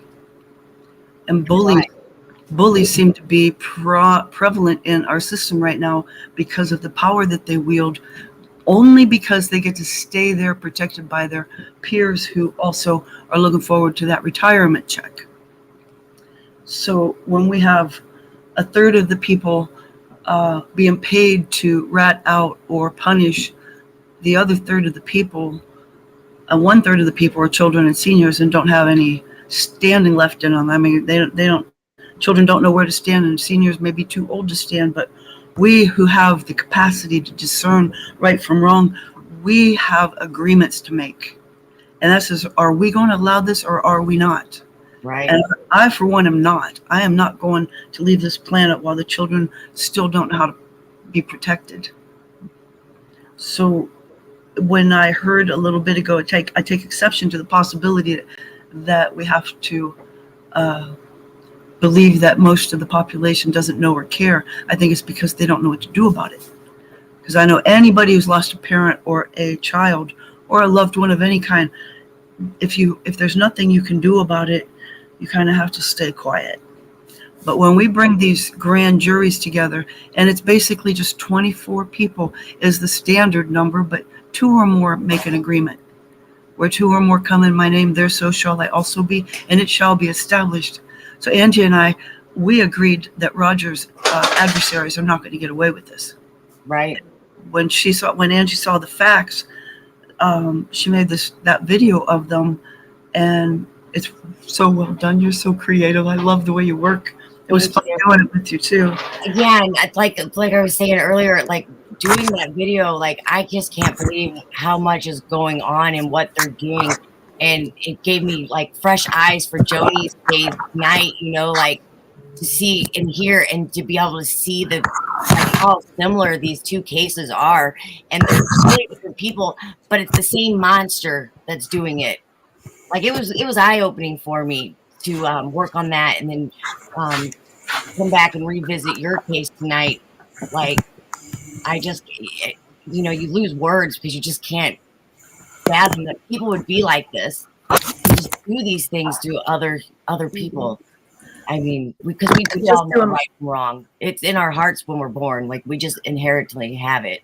Just doing my job isn't good enough. But the system requires them to just do their job or they'll get blackballed like Catherine Hine did. Perfect example. She said, I say the Constitution every time and I lose. And you attorneys never say the Constitution and you win. What gives? And they said, don't say that anymore. Don't ask that question. And she did because she had to have an answer. But they turned off her electric, turned off her water. 5 tenants had to leave and they followed her around town and to her house, and she felt threatened and had to leave town. And she outed the Bar Association as criminals and excommunicated herself or excommunicated them from her. She said, don't trust them for anything. And now that I've read, what do you call the canons? Mm-hmm. It's 12 presumptions of court. Mm-hmm. That if we allow them to presume without us rebutting. Does that mean each one of us have to sign on to a paper that says, I rebut my birth certificate? I don't see how that's going to happen all collectively. So when we know these guys are fraud, and when we come together with the victims and we say, who it was that did it, and we take them to task, standing on the Constitution when they're public servants. Good behavior is required, but in their corporate structure, they protect each other. That's why they say the prosecutor only has full sole control of the grand jury. Right. That's why these common law, people say common law, but then some people say you don't know what common law is, and everybody says something different about it. Since 1983, I've been studying this, and now there are 38 assemblies that are formed in the states. Some of them are two opposing assemblies in one state, but there's 38 of them. I was on their calls for 16 of them as they were developing, and once they were established, they still didn't address. I kept asking, okay, we're establishing these assemblies, but what's the consequences? These children are being stolen with impunity, and it has to stop. Well, we have to wait until we get enough of the states involved in the assemblies before we can start having consequences. But in the body of like-minded people, we make the agreements, and then we do the action. It's not about waiting for an authority to do it. We are the authority with our agreements. Knowing that Connie Reguli wrote that first Family First Act, she was on Facebook Live bragging about from DC on Facebook Live saying, I wrote the Family First Act. I didn't know it would cause you parents a hardship. So I'm here to rewrite it while I'm drinking my cocktails and shaming you parents because you're not up here writing bills. And the rest of the hour was talking about how much fun she's having. So it was September 10th. I opened my Facebook and I see the Family First Act's name was changed to Adoption and Safe Families Act. Then $600 billion was awarded to them so attorneys can be paid when they steal the children from the Social Security money. Wow. And then I watched the CPS training video for 3 hours. I watched 20-year-olds hear from the judge and the director of the CPS who are on whiteboard up in front. And the judge is speaking, pointing at these 3 boxes. We give you a laptop and we'll give you an escort with the police if you need a ride. And all parents are guilty of something. It's your job to go out in the communities and canvass and take information and make allegations, and we'll back you up. We'll take the children and then have the parents jump through the hoops or pay support, whatever it's going to take. But these 3 boxes, the first one is mine, and the second one's the prosecutor's. We don't talk about that. The third one's the box for the CPS agency. My box, if you don't check my box, the first one here, right here, you see it? If you don't check my box, I'm going to come and find you, and I am not going to be happy. I later found out because she's getting $6,000 to $10,000 for allowing the children to be stolen. And we parents have something to do about that. We have to have the agreement and the fortitude behind it to stay in a conversation that says, in your county, which one was doing it? And then we put that name on a claim and make those numbered paragraphs and say the date, the name of the party that's the perpetrator, the deed or omission, and the damage for each one of them. And then we look at it. I look at yours, you look at mine, you say, yep, that's the guy. And this is the last piece of it. I don't want to take up your whole show, but the executive order, it used to be called 31818 when I first read it. And then it turned into Executive Order 13818. In part, it says, all public servants found corrupt are to have their properties, assets, and accounts frozen. A little later, it says, sooner rather than later, because they tend to hide what they've stolen. So how do we find them guilty? We know they're guilty. How do we find them guilty? And it's just like I just told you. You write it down. You give them a notice of liability. And like Jonathan's saying, when they don't answer it, now they've acknowledged it. They're guilty. So you take them to the county commissioners, but they're guilty too.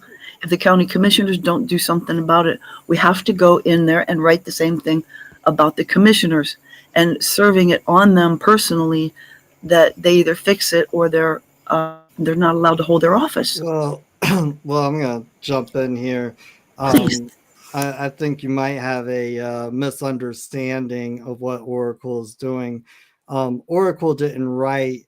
Oracle wrote a verified statement, that's for sure. But then it was filed as a common law action as a lawsuit. And what she's suing for is she's literally suing the superior court clerk for the superior court clerk to do his job. Okay, there's no financial damages or anything like that. It's literally, hey, look, we've caught him not doing his job. Him not doing his job interferes with my substantive and material rights. Make him do his job. And he hasn't answered that. So now Oracle's saying, okay, he hasn't answered my accusation and claim that he's not doing his job. So I wish to open up the court record. And that way I can move these facts and verify them upon the record of the court. Because without verified facts upon the record of the court, upon the court of records, right, you can't issue a true and lawful judgment order in law, especially not one that you can execute.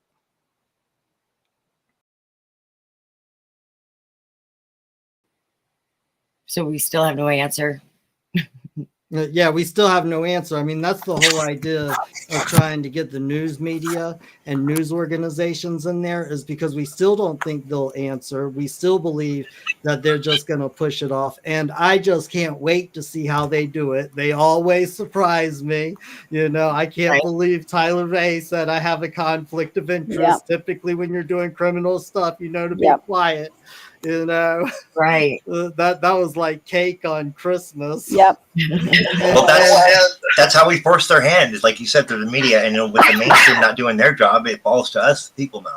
Well, and the thing is that once we get the media's attention and we have everybody thinking about this, that's when Oracle wishes to go up to the state court and file at the state court of appeals. And this would not be an appellate action. This would be an original action. And there's a huge difference between the two. When you go and file an appellate action, okay, you have to go and argue with the record that the court sends them. And since we're suing the clerk for altering the record numerous times, guess what? It might not be in your favor. It might be completely in law, because that's exactly why he took out that certification document, is because if she would have gone and appealed, right, then they would have sent the record and the court would have said, oh, look, you know, there's no certificate of death. Of course they couldn't issue you a letter of testamentary, letter of administration. You haven't even filed the one essential element. That's exactly why they took out the verification of service, because it's the same thing. You can go and serve the lawsuit just like we did at 4:31 p.m. in the afternoon or around there. You know, we got the clerk on audio and video telling us the time or the approximate time, getting served, initialing the document, the piece of paper. But when you file that, you prove, hey, I've served them. I served them at this day, at this time. They got 8 days to answer. Right? They don't answer in 8 days. I'm going to move to open a court so we can get these facts on the record. That's how fast common law is. And if he would have answered in 8 days, and it's 8 days, so that if you sue them, if you file it on a Monday or Tuesday, they have no more than 1 weekend, right, to think about what kind of lies they're going to make up to answer you. But then if they answer in 8 days, you have to answer in 6, right? And after that, it's let's get ready for trial. Let's put our facts on the record. I guess it's a jury because there's nothing else to talk about, right? We've already decided what the facts are that we don't agree upon. John, what do you think about what is they doing in that case? A blind jury. What do you mean a blind jury? Is that what they were calling it, Stephen? A blind jury? They're calling it an anonymous jury. Anonymous. Hey, I gotta run here, you guys. But it was great jumping in here and dropping in and see what you guys were doing. I heard you were doing it live. I'll see you guys a little bit later. Cool. All right. Yeah, like an anonymous jury. What do you think about that? The juries have historically they shouldn't be anonymous, right? Like I don't even agree with hiding their identity after big cases. The attorneys for Amber Heard wanted to hide the identity of the juries for a while. There were a couple other cases that were pretty big where they hid the identities of the jury, and that's I think they did that for Alex Jones too, and it's kind of unprecedented, right? Like the whole idea of having a jury system is to subject people to the court of public opinion. Right. So would you say like those are those tend to be like something, is a mist among them? Like it's, they're not moving lawfully in the court. Is that why they do it? Like they're up to something? Yeah, it's always a problem when the court's being secretive about anything, right? Like it's supposed to be a public and open court. So when you have anonymous proceedings or anonymous juries or anonymous actors, you know what I mean? How can you call that a record, right? And how do you stop that from happening? Like if that was to happen?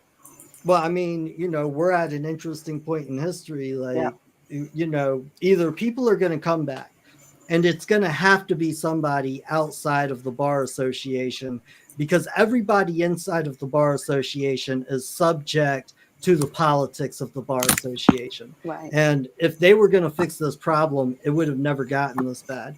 So, the only solution that I could possibly imagine is that the people exercise their right. That's a public courthouse, right? The whole idea of a representative democracy, we vote on the people who go in there. That means that they're using your authority, the general public's authority, to exercise lawfully RICO criminal enterprises. That's basically what we accused them of when we took it to federal court, when we predicted that they were going to do what they did to Oracle on August 10th. Yep. It's kind of like, remember, Ange, back in the 80s, all those cool like action movies where like the local gang moved into the public park and took it over to slang their drugs. Now nobody can go through that park without getting, robbed. And all it is like a switchblade comb. Yeah. See, in all those movies, the way they resolved that was the community, the neighborhood got together. That's right. And they all rolled up there in numbers. And the gang was like, "Oh shoot, man, we don't want none," and they moved out. Well, that's and they had their public park again. That's basically what Kathleen and I are trying to do, right? Like, just come together and put the facts on the record and not let anybody else be harmed. Why is it not that simple? I don't understand. Like, I just don't understand why it's not just that simple. Well, the thing is that nobody's gotten into the position where they could put facts upon the record of the court. This is why when you were going through your arrest stuff down there, and we were like, hey, just bring in the accuser. And they were like, no, thank you. Yeah, You're like, okay, let me just go to trial. Let me just get to a point where I can put facts upon the record, because I will mess you up with them facts. Right. Because when you look at them in law, they don't look so good for you. And that's why they wouldn't do it. See, because they wouldn't allow you the opportunity to, they don't know what facts you're going to put on the record, and you got a lot to talk about. Yeah. But when they're not performing in their duties properly, how do they still hold? How are we still allowing them to have authority? Like all the people that did acquiescence. The so fact that it's the whole of the people are doing it. The fact that they made such a big deal in St. Louis with what was going on with all of that, and the fact that it got such media attention, it got national, international media attention, and just like the judicial officer Hemphill or whatever said, or it was Burton talking to Hemphill. He said, hey, I already talked with the people down at the Bar Association. We're going to have this smoothed out. And as long as people will go ahead and accept their bar administrative, we're going to do whatever we want, and no law applies here except for what we decree. And they accept that, then they're going to keep doing it. But that's what they did to Greg Newman, and the public outcried so much. They got him removed. You didn't see anything like that in St. Louis, Missouri. And now it's business as usual with everybody getting a promotion. We're not done. But now I'm just saying, No, you didn't see anything like that happen. You didn't. And you did. Everybody's still in their positions and they're still taking these babies and nothing's changed.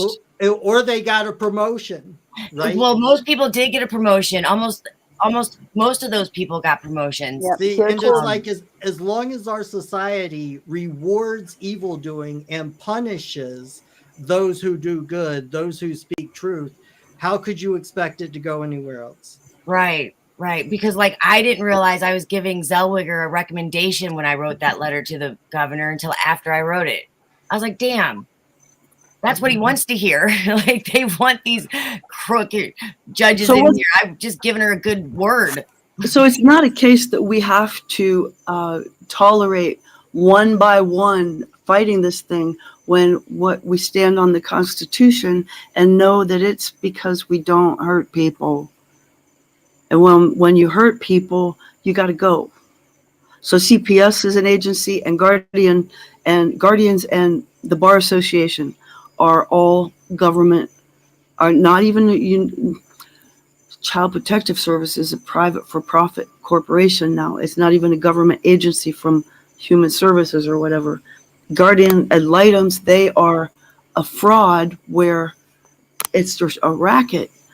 And then there's probate, and then there's foreclosures. So those four particular things, there's family court, there's criminal court, and then there's banking court.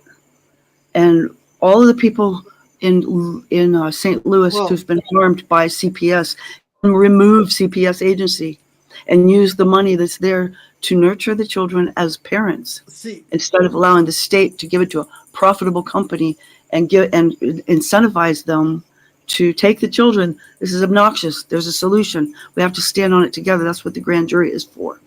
We're proving that it works with Roger Hilligus because the Breslow, because of that executive order, and Breslow doesn't even have a bond or an oath on record, we're preparing those liens to freeze his accounts, and then he can come and negotiate those back if he intends to keep his job, which that can't happen.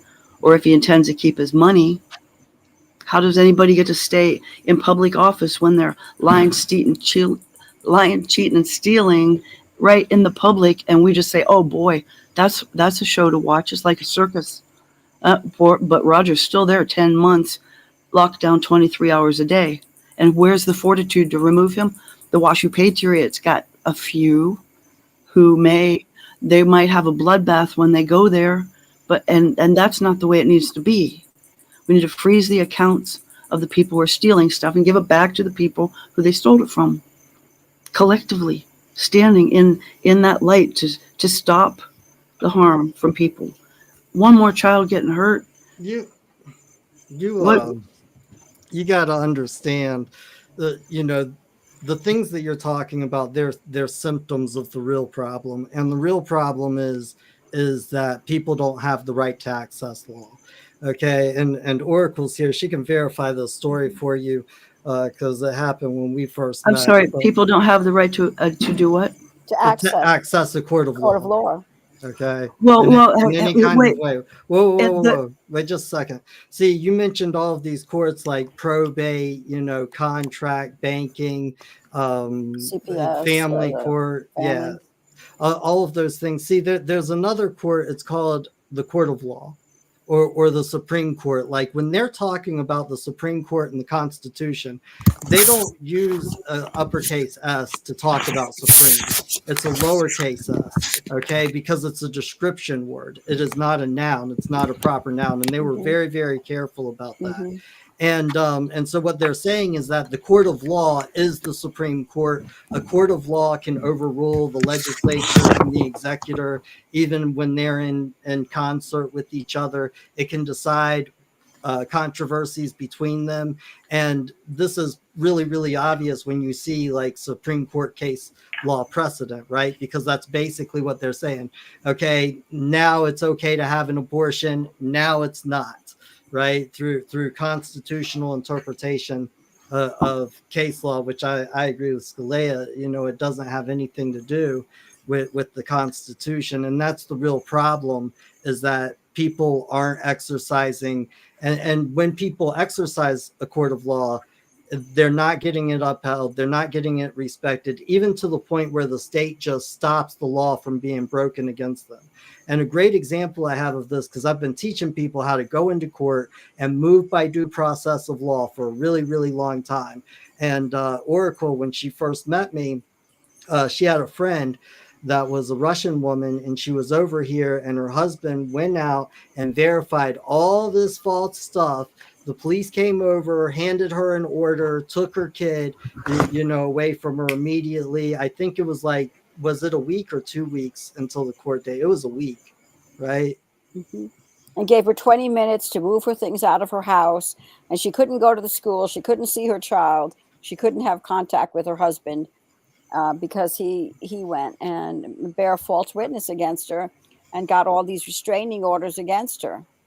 And Oracle's all telling me, she's like, I'm really worried about this woman because she's Russian and she doesn't speak any English. And I just start laughing. I'm like, we got 4 days to go, right? She just got this, or we got 5 days to go. And I'm like, ha, ha, ha, she speaks Russian. And Oracle's like, what are you talking about? And I go, you know how I was teaching you about the Pleadings in English Act, right? Back in 1365, somewhere around there. And she's like, yeah. And I go, just consider that the Pleadings in Russian Act. Yeah. For this, right? So right. Working with this woman over 4 days, only having Google Translate, I could communicate to her how to proceed in law effectively enough to where the courts would not get involved. It was amazing. They said 50-50, and don't come back here unless you want to be punished. Whoever brings the case back here is going to get punished. Yep. And what year was that in? 2017. Yeah, that was 2018. That was early 2018. And it was shortly after that you started seeing it go really downhill. Well, that was actually Andrew Tickle's case was the first case because I met her through him. His mom passed away when he was in jail. And when he got out, there was a memorial service being held. They wanted to wait until he was out of jail to have it. And at that memorial service, Joni's brother actually heard my buddy that I was helping out talking about how a magistrate judge came back into his jail cell, told him that we had filed the criminal complaints, and that, if he wished to swear out the warrant, because that's what we're telling him to do in the complaints, that they would sign the warrant for the judicial officer to be arrested for their violation of law. And so that's the point that I personally see. And a month and a half before that, I personally witnessed a judicial officer order this man. This was the first time I ever saw the court break the law ever in my life. Okay, I promise. And they took this man just for asking what the nature of the wrong and the cause of the accusation. Hey, what did I do wrong? And they're like, you're crazy, you're insane. We're going to lock you up in a mental institution for a bare minimum of 30 days. But anybody who knows that process, you're going for a long time, right? And we got him out within 72 hours. His significant other, Linda, came down and made a claim for his body. She was like, I got health conditions. That's my life support. Give me back my life support, or show me good cause and law, right? Show me how much harm he has done that you have to keep him because he could harm the public further, right? Those are your options. And they're like, they gave him back. They kept him as long as they could legally and lawfully keep him. And then they kicked him out. And they had a psychiatrist drive from it was probably like 50 or 60 miles away to do a psychological exam on him before they released him. Can you go back to the part where you had someone arrested, public servant? Well, no, my buddy, he lived in that jurisdiction. His mom just passed away. He didn't feel like fighting it. Yeah. He didn't issue the warrant, but he was offered the opportunity. By who? How? By a judicial officer. Mm-hmm. And the reason is because we filed criminal complaints in the proper way. and it was their duty and obligation to go ask him that.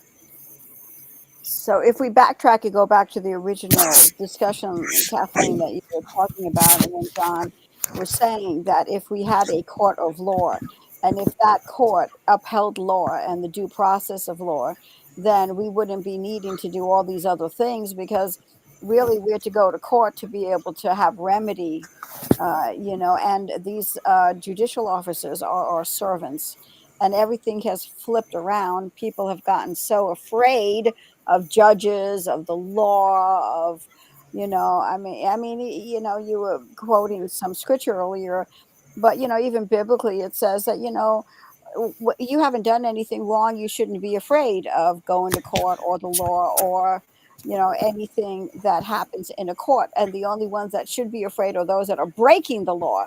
Unfortunately, we have the ones that are breaking the law, the ones that are supposed to be upholding the law and giving us, making sure our rights are upheld.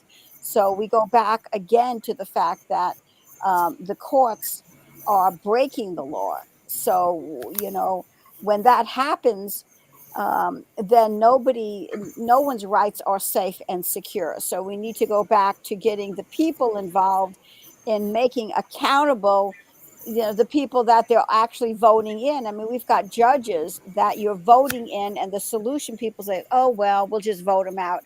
Well, who the hell wants to wait 4 years when more damage has been done, more children are being taken, more property is being stolen, more people are going into poverty, spending all their money and money they don't have to be able to get attorneys who only turn them over to the court, because that's what an attorney does.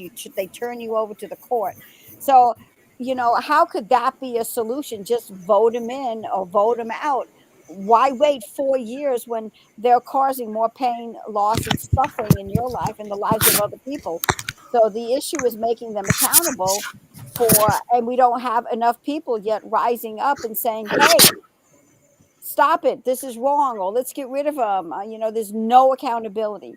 This is the big problem that we're facing, which is why we're turning to the public again and saying, okay, now we need that fourth branch. We need the media to be doing their investigation and reporting and exposing this stuff. We need more voices out there to show where the corruption is, where they're breaking the law on people. The media, you mean mainstream or this type of media? Anything and everything. Whatever will mobilize and get people involved. People have gotten to be so selfish that until it affects them personally, then they don't get involved in this sort of thing. When the grand jury is there to bring a verdict, that's a vote.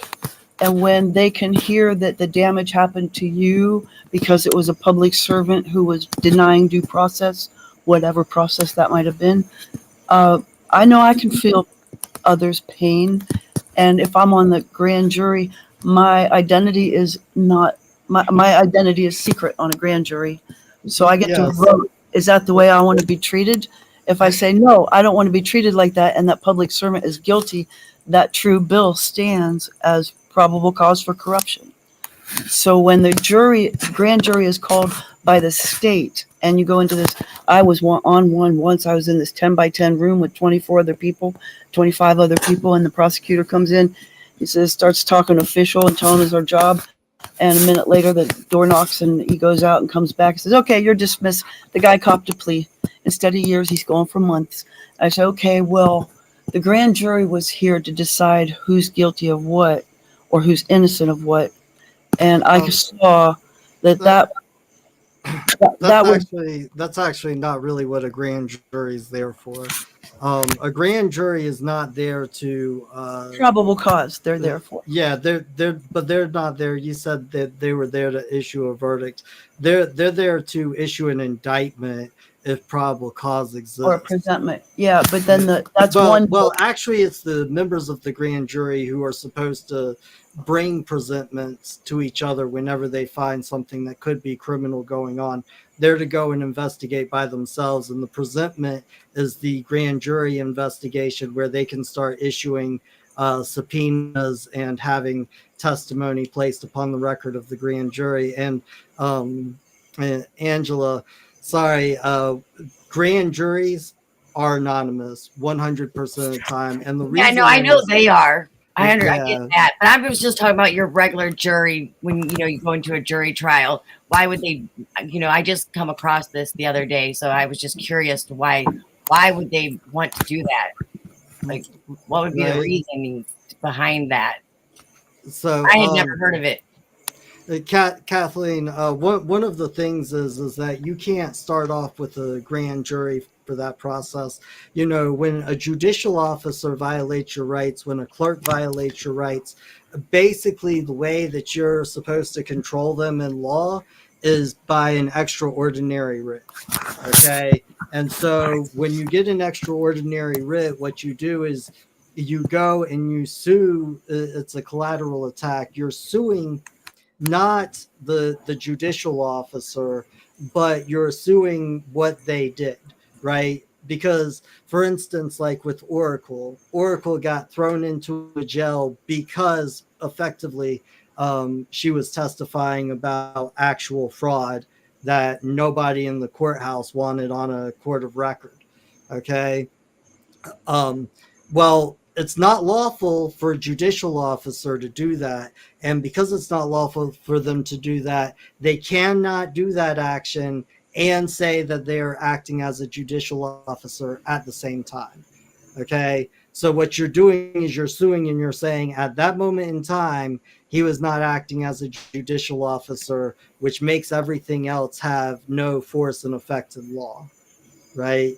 And once you have a really serious violation like what Tyler Ray has, it kind of goes to a different level, because at this point there's so much evidence against him that he's not given the presumption of the benefit of the doubt, right?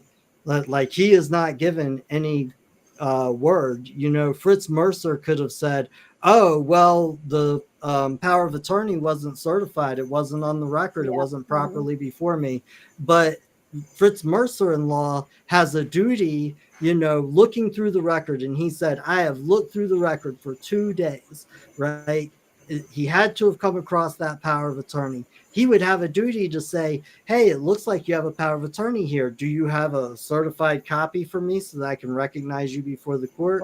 Right. Because he's there to protect your rights, right? Like attorneys are all at law, right? You go to an attorney and the attorney's at law.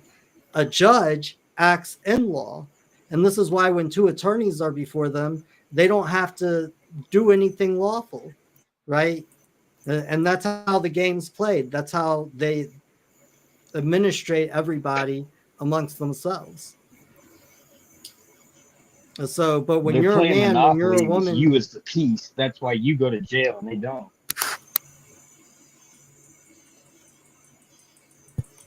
when you're a man or a woman, you're supposed to have rights. They're supposed to protect them. Yeah.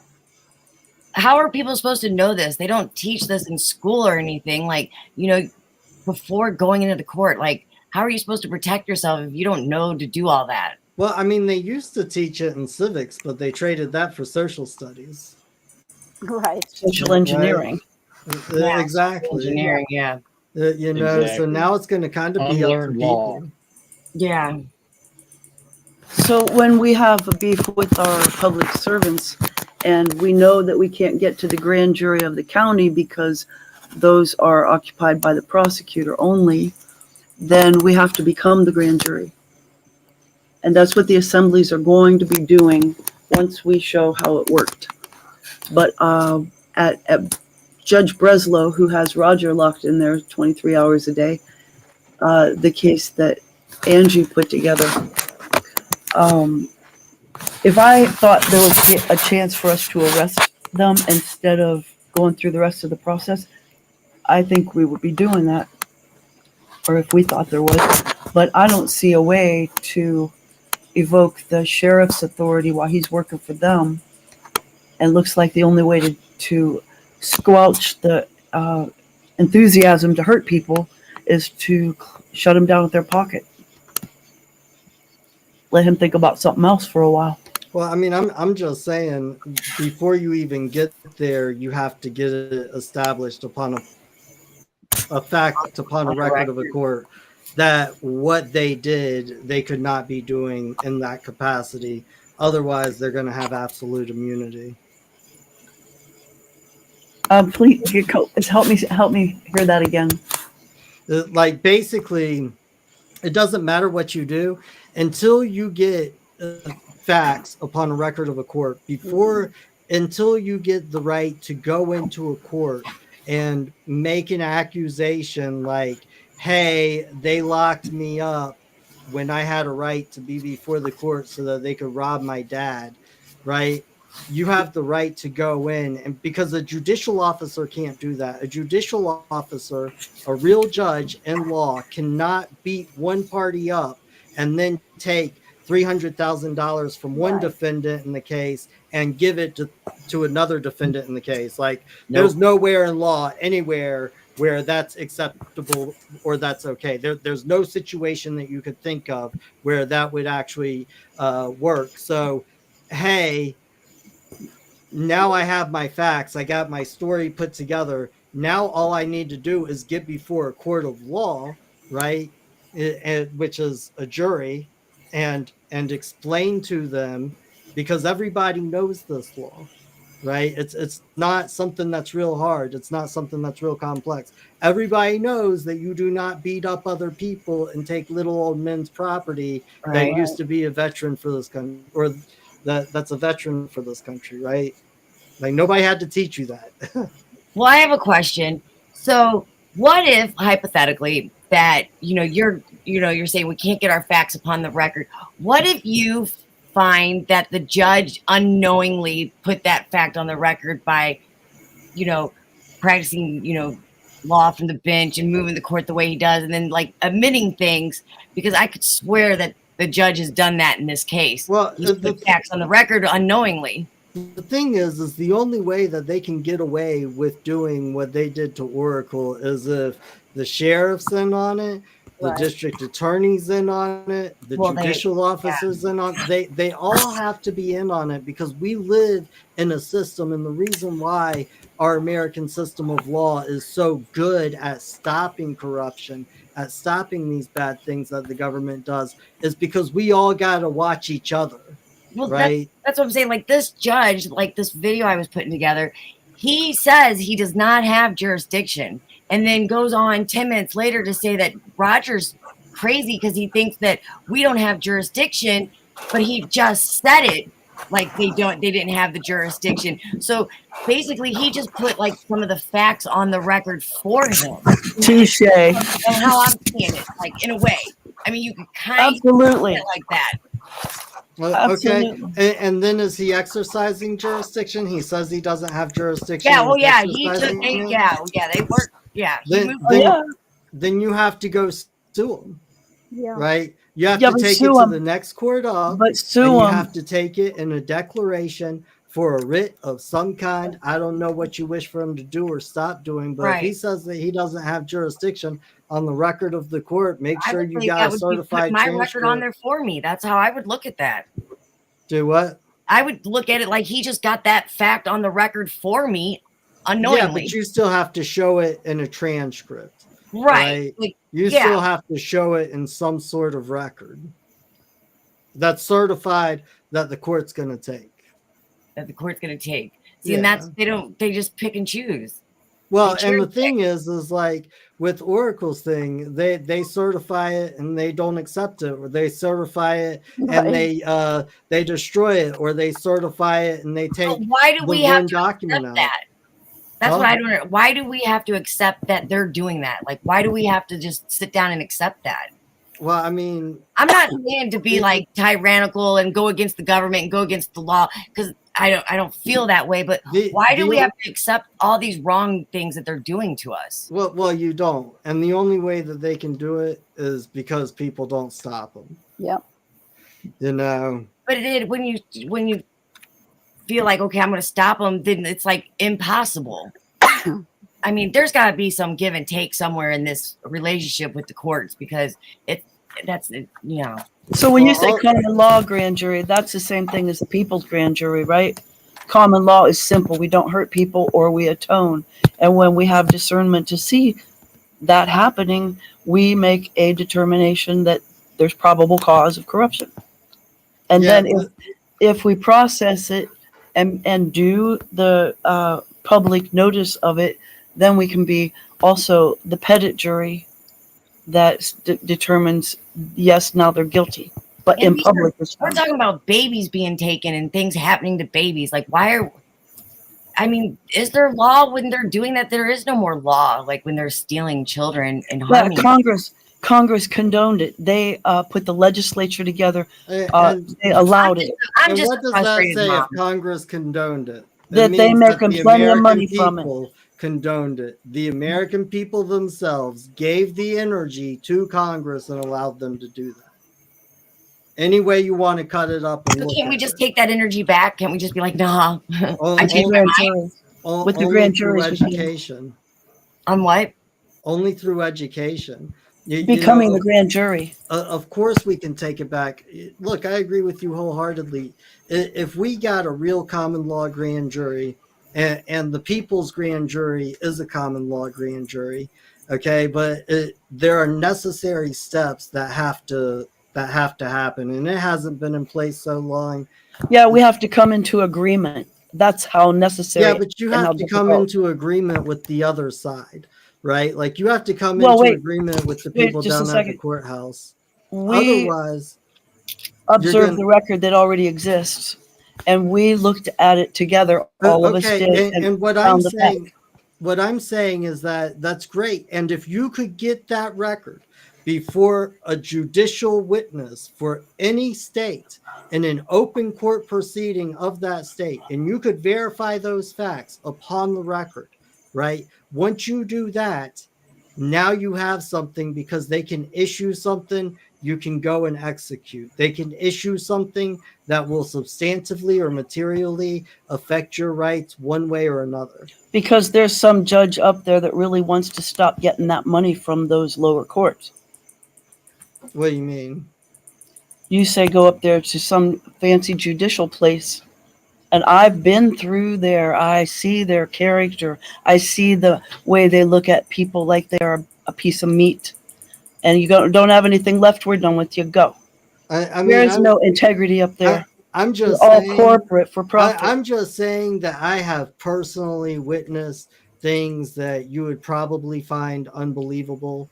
I have witnessed the court uphold the law many, many times. I've witnessed in Child Protective Services being a profitable corporation and the state getting their money for it. There's no way to stop it if we don't become that agreement.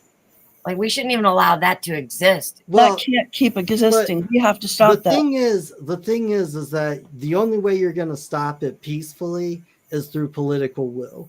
And the only way to really stop it, the way to get people to find it in their interest to agree with you on stopping it is by education. How many parents do you think need more education? That shouldn't have happened, and what are we going to do about it is the only answer. There's enough people. It's actually not even the parents that I think need the education. The real problem is the only people who are really complaining, the only people who are really ready to take action are the people who are being affected. What it has to do is it has to affect, like, people have to see their interest in protecting and preserving law down at the courthouse. So, and if the general of people do not see their interest in protecting rights, like your right to file documents and have the government keep an accurate record and do their job for you. Because I don't want to see Joni not be able to file her documents anymore and not be able to keep her records in her file. Like that, I don't want to see my friend go through that stress. So why do we have to keep allowing? Like, I understand, like, I get what everybody's just saying, but I just keep going back to, but why? Like, why is it gotta be? I mean, can't we just Satan? It's all Satan. There you go. This is the whole idea with trying to get the public, trying to get the media. So if a grand jury is done in secret, to answer whether they're interested or not. Okay, the court of public opinion is the highest court of law Yes. that we have in this country. Just look at Bob Jones. You know, they had a ruling against them about paying taxes back in like 1978 because they wouldn't get rid of their segregation policy. And they so believed this that they gave up their tax status, they paid taxes, and in 2003, and the Supreme Court ruled against them, the Supreme Court of the United States. And in 2003, I think, when Bush was making his rounds for the primary, right, like to get the election started, he stopped at Bob Jones, and because there was national attention on it, they changed their policy of segregation in like 24 hours. Okay, so we talked about that. An order from the Supreme Court of the United States could not coerce this religious organization in altering their beliefs, but the judgment from the community, from the country, within 24 hours got them to change their policy. And that's the difference between law and administration. Are you saying that people were protesting at the courthouse or writing letters or making phone calls, or how do you think that the public is known? How is the public voice known in your view? Well, I mean, I'm just saying that when George Bush went down there for a debate or for a lecture or a talk or something, I don't remember what was going on, but you know, the media started going with it, and everybody started talking about how backwards Bob Jones is for having this outdated policy, and even people who associated with them were kind of wanting to back off because of the media attention, because of the way that it was viewed, which is why, you know, their public relations, which is why they came out within 24 hours to say, okay, hey, we're going to change that policy. We're going to say it's a bad policy. So the grand jury is a cross section of the public, is the way it's supposed to be said, right? When the county, in the name of the state, calls a grand jury, those people are not known to the public, but they are known to each other, and they're there to view the evidence, find the facts, and make their determination. Is there or is there not probable cause? So those are common people, but they're called by the state, and now they're run by the prosecutor.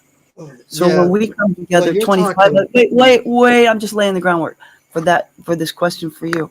Is that when the common law? Okay, it's a fancy thing that we have to understand, and it's silly and dangerous. Whatever. The people in agreement is what the common law of the people's or the state jury is, coming to agreement. 25 of us saying that we don't want CPS in this county to take our children anymore. And that's public opinion. There's probable cause that they're taking the children and they shouldn't be, and they're getting paid for it and they shouldn't be, and it's destroying families. That's commonly known. And for us to say we don't want that anymore is public opinion when we agree to it. And there's 25 parents in that county, in Angie's county, who have had their children taken, and that's public opinion. When we write it down and say, and file it so it's public record, a historical public document in the court record. Yes, we're doing this, and you don't get to go to work anymore. And we're putting liens on their properties, assets, and accounts, and freezing the CAFR to stop them, because there's no judge that's going to stop them. And we have to be the jury, because the judges are all corporate, the attorneys are all corporate, and corporates have to make a profit or they fail. Now they're just capitalizing on the people. People don't have any more money to give them, so now they're taking the seniors and the children. And this is evil. We have to come to agreement to stop it in each target of the county. John, you've told me for so long now that the law is very simple and it's on your heart and it's a very simple thing. So if law is so simple, why is this issue so hard to like make right? If law is just... It's because they filled your head with BS statute and administrative beliefs your whole life. So everybody thinks law means code this, code that. Yeah. So but like he says, it's on your heart. Massive. It's not in a statute. You know, you go in these administrative courts, especially family courts, that's about as administrative and BS as it gets. They don't allow witnesses in there. You can't bring any, I mean, grandma and grandpa can't even come in there because they don't have standing. How can they not have standing? It's their posterity. Because they're not corporate. Well, no, it's just because it's administrative. And whenever you try to access or control an administrative record, that's like if, What the record? separation of powers. Administrative and record going together? Right. I just want a Exactly. simple answer, I guess. We talk about the separation of, well, they talk about the separation of powers. Really, it's the separation of liability. Yeah. That's like trying to go to, a parent. Administration is taking care of the records, as filing the records and serving the records. That's internal policy, but forcing a policy on people to say, oh yeah, if they come to your door, you have to let them take your children, or the police will come in and tackle you and put you in the nut house. No, that's not, that is a policy of theirs. And that's what we have allowed until enough of us, like you, Jonathan, and I'm sorry, but I don't know your name. Is that Oracle? Yes. Monarch. Monarch. Oracle, I'm sorry. Yes, that's you. Monarch? Mm-hmm. And Monarch. Yes. Yes. So when the 5 of us that are here, we come to an agreement to say that we don't want this to happen again. No more child in this county. And then we file those papers and we look at those people and tell them they've either fixed what they're doing. They have the authority of the federal government. Okay, because they're getting money from them on the back channel.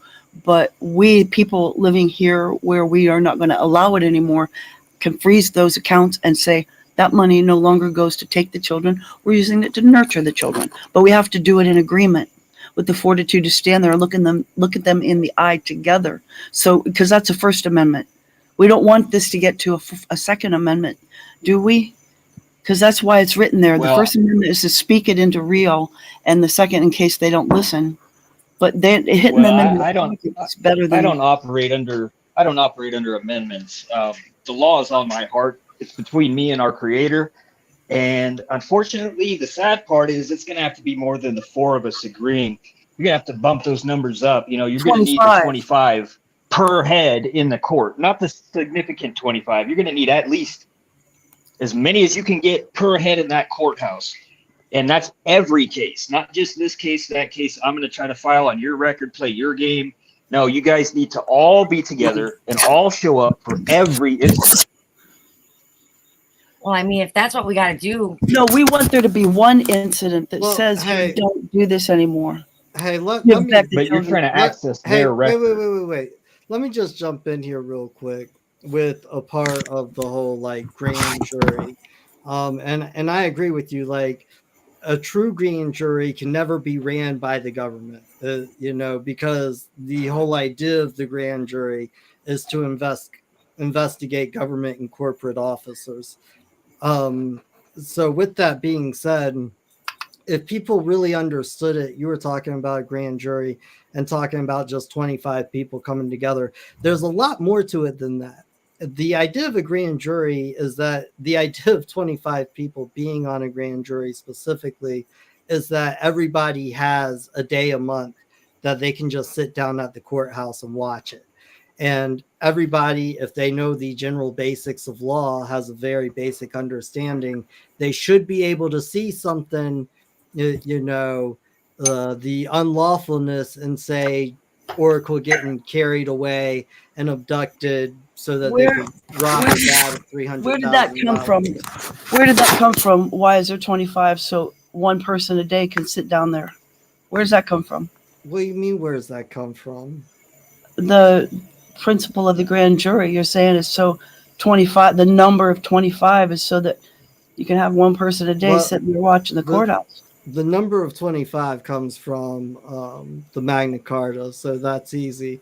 The idea that it's for them to sit down at the courthouse comes from common sense. It comes from reading a whole lot of case law and seeing how the grand jury developed and what type of cases that they used to bring. Can you say what type of cases they bring where now. Case law came from? Do what? Can you say where case law came from? Or which type of case law? What are you talking about? Is there more than one kind? It's the way the judge's opinions. Okay, yeah. Actually, I'm glad that you brought this up because I actually I pulled this stuff up a while ago when you were talking about common law, and then we kind of got onto something else. But I was just going to share this with you. uncommon law, like if you go to Webster's 1828 dictionary, which is really, really good because when it has definitions of words, this was before any legal dictionary was really written and published. So it has the words like what they mean in English and then the words what they mean in law. And if you look up the word law, down at number 11, definition 11, it talks about the unwritten or common law. I believe this is what you're referring to as case law. Okay. No. It is not. Wait just a second. Unwritten or common law, a rule of action which derives its authority from long usage or established customs, which has been immemorially received and recognized by judicial tribunals. As this law can be traced in no positive statutes, its rules or principles are to be found only in the records of the courts and in the reports of judicial decisions. If you go to the word common in the Webster's 1828 dictionary, it has a very different definition of common law. Common law in Great Britain and the United States, the unwritten law, the law that receives its binding force from immemorial usage and universal reception. So it receives its binding force from immemorial usage and universal reception. And that means it can't change. In distinction from the written or statute law, that body of rules, principles, and customs which have been received from our ancestors and by which courts have been governed in their judicial decisions. See, only this law governs them in judicial decisions, which means if they make decisions outside of this law, they are not judicial, right? They're administrative. The evidence of this law is to be found in the reports of those decisions and the records of those courts. Only the evidence is to be found, not the law itself, which is why you have to come with a common sense conclusion to the law, right? And this is where I'm saying, like, I come to this conclusion about they were put there to investigate government officers and court corruption because I've investigated it and read the case law. And, you know, these are the types of cases that would come as cases that were corrupt to the court, right? That were committing some type of legal fraud in a lot of ways. You know, because if it was anything else, if it was something where like I punch you in the face, well, I just go, or you would just go in there and swear out a warrant against me, swear out an indictment against me. You got a first person with firsthand knowledge of the facts. Maybe you have some witnesses and you can really cement my conviction, right? But that's kind of the way it goes. And then some of these rules may have originated in edicts or statutes which are now lost, or in the terms and conditions of particular grants or charters. So see, some of this came from people fighting for their rights and getting in contracts with their overlords, and that would be like terms and conditions of particular grants or charters, or that they came through edicts or statutes. So like coming through statutes would be like Pleadings and English Act, right? Like after the Pleadings and English Act expired, the legislature didn't have to write a statute saying to respect people's right to understand the proceedings. It was just ingrained in the common law. And the reason it was ingrained in the common law is because of this last part right here.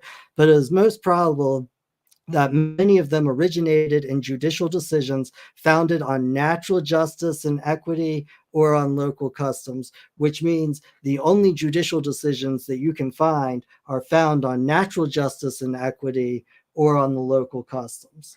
Okay, and this is what real common law is. This is going under due process of law. When I particularly speak of case law, I'm speaking of the evidence found in the records of those courts that have governed judicial decisions since time immemorial. And with that, maybe speak the difference between case law and the law of the case.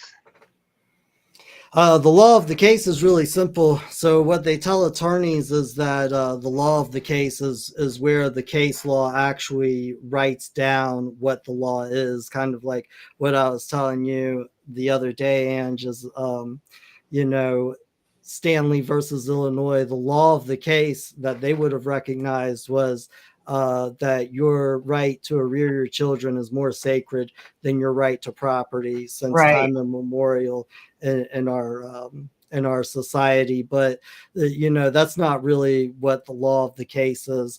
The law of the case, in fact, the way it is in law, and not what they've turned it into to confuse people for generations. But the law of the case in Oracle's case is that Josephine committed trust fraud and actual fraud, and it perpetuated first with breach of fiduciary duty and constructive fraud, and kept on rolling and snowballing as evils typically do when they don't only go unchecked, but they're rewarded. Right. Yeah. So that would be the law of that case because it's particular to that case. That is the law that Oracle is asserting and claiming and exercising. And that's what she wishes the courts to answer in law. Right. Like maybe she's completely crazy. Maybe she has it all wrong. Let's just get the witnesses in here. Let's get a jury. Let's find out the facts and let's see what the law has to say about it. So give me the best scenario that could happen with what you guys are doing on this case. Like the best scenario, if everything goes right, like say everything's running smoothly, what is the best outcome that you could expect? Well, the 100% idealistic, I would be Peter Pan in paradise, and my little boy dreams would be we get the media's attention. We get the media on this.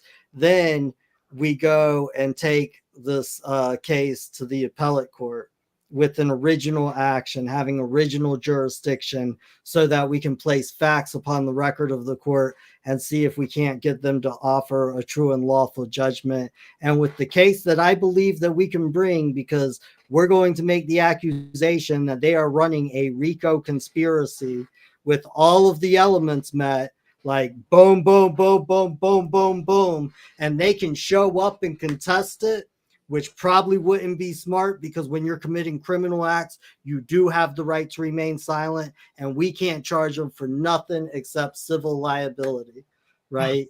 And we can't even really charge them for that yet.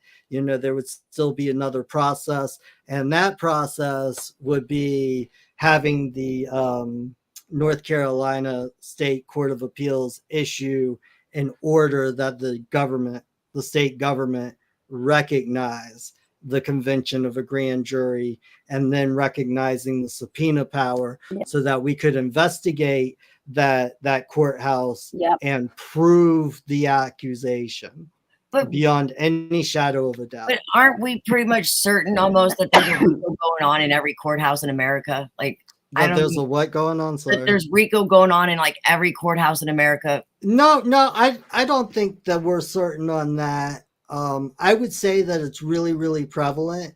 There's probably more than anybody would wish to admit to, but I have been in and out of courts across the country for a really long time.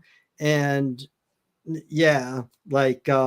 so there are courthouses that absolutely follow the law. Give me one courthouse that does that. I just want to know. That does what? Hey, maybe that's none of your business. Oh yeah, it's not my business. I say it all the time. He's our optimist. I have never ever seen a state of South Carolina violate the law except against me. Not except one. For against you? Is that except for against me. Anytime that I've helped somebody go into court down here, anytime I've talked with them about what to say, as soon as they, start seeing where it's going, they always do the honorable thing and say, all right, just go on. I wish I could have seen that. So, Oracle was talking to you about, her friend. Her friend, they upheld the law for her as soon as everything was over and she got her son back, her little sunshine. They said, hey, 50-50, don't come back here, and that's the law. You can't ask for more. Yeah, me and Monarch wish they would have done that for us, huh? Like it, I just have a bad taste from what they've done.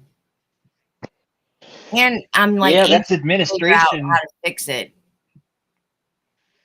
So, yeah, well, I got a different view on that, but I'll keep the feds off the call, Well, But one why don't you touch real quick? You said the appellate court, but it's not going to be an appeal action, right? Yeah, it's a. I had to clarify that because I was like, well, it doesn't. Do they only do appeals? Because I didn't know. Like I thought that was just the only kind of cases they handled. Yeah, you know, the appeal is really the administrative form of remedies for you know, for actions like a writ, right? And they've really changed things around. The whole reason they've done this is for the legal society to be able to charge and get more money and keep the parties on the hamster wheel as long as they're willing to fight against each other. You know, just look at like Johnny Depp and Amber Heard. It's like Johnny Depp spends an obscene amount of money. Amber Heard spends, I thought, like $5 million defending it. And then Johnny gets a judgment for $10 million. And then Amber comes back and spends another obscene amount of money trying to get that relieved, right? Trying to go to the appellate court to say, hey, you know, fine that I don't actually have to pay this. And if the appellate court found that, then Johnny could appeal it again, right? And if it was found that they were denied some type of process of law or the jury, you know, was tainted in some manner, then they'd have to go back and go through the whole process over again. Right. How is that not just made for making money, right? Like back at the turn of the 20th century, I was telling you this the other day, it was statutorily written how much money the legal society could make off of every case. And that was to keep the cases really short. I have a question for you, Jonathan. Yeah. Where do you come up with they have to have permission to become a grand jury? They don't have to have a permission to become a grand jury. Historically, they have never had to ask to have permission. But historically, when they wish to convene and execute their judgments and they didn't have permission, they did it at the point of a sword. That's kind of how the whole idea came about with the Magna Carta. That's exactly what they did to King John, is they said, hey, you either give us permission or we're going to kill you. And that's why the Pope turned around and nullified the Magna Carta, saying that it wasn't true in law because, well, by all accounts, he was under duress, right? Like, you got to uphold the law on that one. Anyways, King John, you know, did not uphold the law, and they lay siege to his castle until he died from dysentery because people were too afraid to throw the crap over the castle walls, right? And so the thing is that I'm with you. I don't wish to see it get there. I don't wish to see it get really peaceful. Yeah, I don't wish to see it get really violent, and it's really obvious that that's where we're going. So, you know, the state has not recognized, no state in the United States has recognized the common law grand jury since 1865. Well, they're democracy. They're corporate democracy. No, that was later, okay?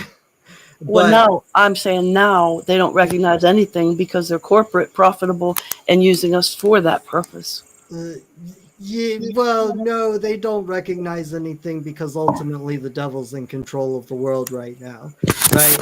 And that's going to be true until the Creator's children, till the star children who have light, like actually start shining their light, participating with their light in the world. Well, right? where are they? That's what we are as a grand jury. Telling the truth, witnessing to what's real. I don't think you could really ever say that about any group of people. If you just look at what's going on, if we dispel the darkness, what happened with the Proud Boys, almost for sure, certainly, whenever you get setting up a real grand jury that's recognized by the state, it's probably going to be infiltrated by intelligence services. Well, you know, why do we have to recognize their sham court? Thank you. You're not okay. First off, is that's the de facto court in our society. Okay, Yeah. So that's the first thing right there.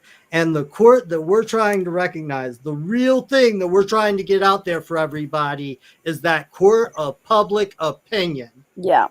Okay, because that's the court that they recognize it, and you're trying to get them to recognize the court of public opinion, and the public wishes to speak on this issue so that the court will recognize the lawful authority. Otherwise, if we don't get this done, it's going to end up in people shooting on the street. This is going to get settled in the streets one way or another. How many people does it take to make that court of public opinion? Like, how many people do you need before you can say that? Well, the first thing we got to have is we got to have everybody calling these news agencies. And the moment that they pick it up, that court of public opinion is open, baby. So our because we already got the next stories, right? We already got the next things to go down the line. We already got the next product to sell. But it lays in the hands with the media. So why, since so many people are becoming the media, why can't we just be the media? You did. All right. Putting that video together. I would love for people to be the media. I feel like I'm a you know what I'm saying? that, Like, right? I mean, we're just battling so much evil. How do you find a solution to the evil that we're battling? And if people wish to share this, that's what I highly encourage, is that people share this. They talk about it with each other. They don't just post it, because this is getting shadow banned like nobody's business. Yeah. You give it to people individually. You ask them to watch it. You ask to talk with them about it afterwards. Well, because these are serious an important case, and people should be talking about Joni's case. Well, and the important thing is that they're blatantly saying that you don't have any rights anymore. Yeah. And the only way we can get to 2030 with you owning nothing and being happy is by taking away the rule of law. Yeah. That's the only way it works. You keep that one thing, we'll be good for 2030. And anyways, with that, I'm actually getting really, really tired. I've been working on this for a while. I'm going to do Marland. One last question. One more picking in the brain. Please, just one more. When the Magna Carta separated us from England and we came here fresh, we didn't bring case law with us. There was no case law for America until they became corporate and allowed the esquires to come in and bring the Roman Catholic law that England had, and now we're all sunk under it.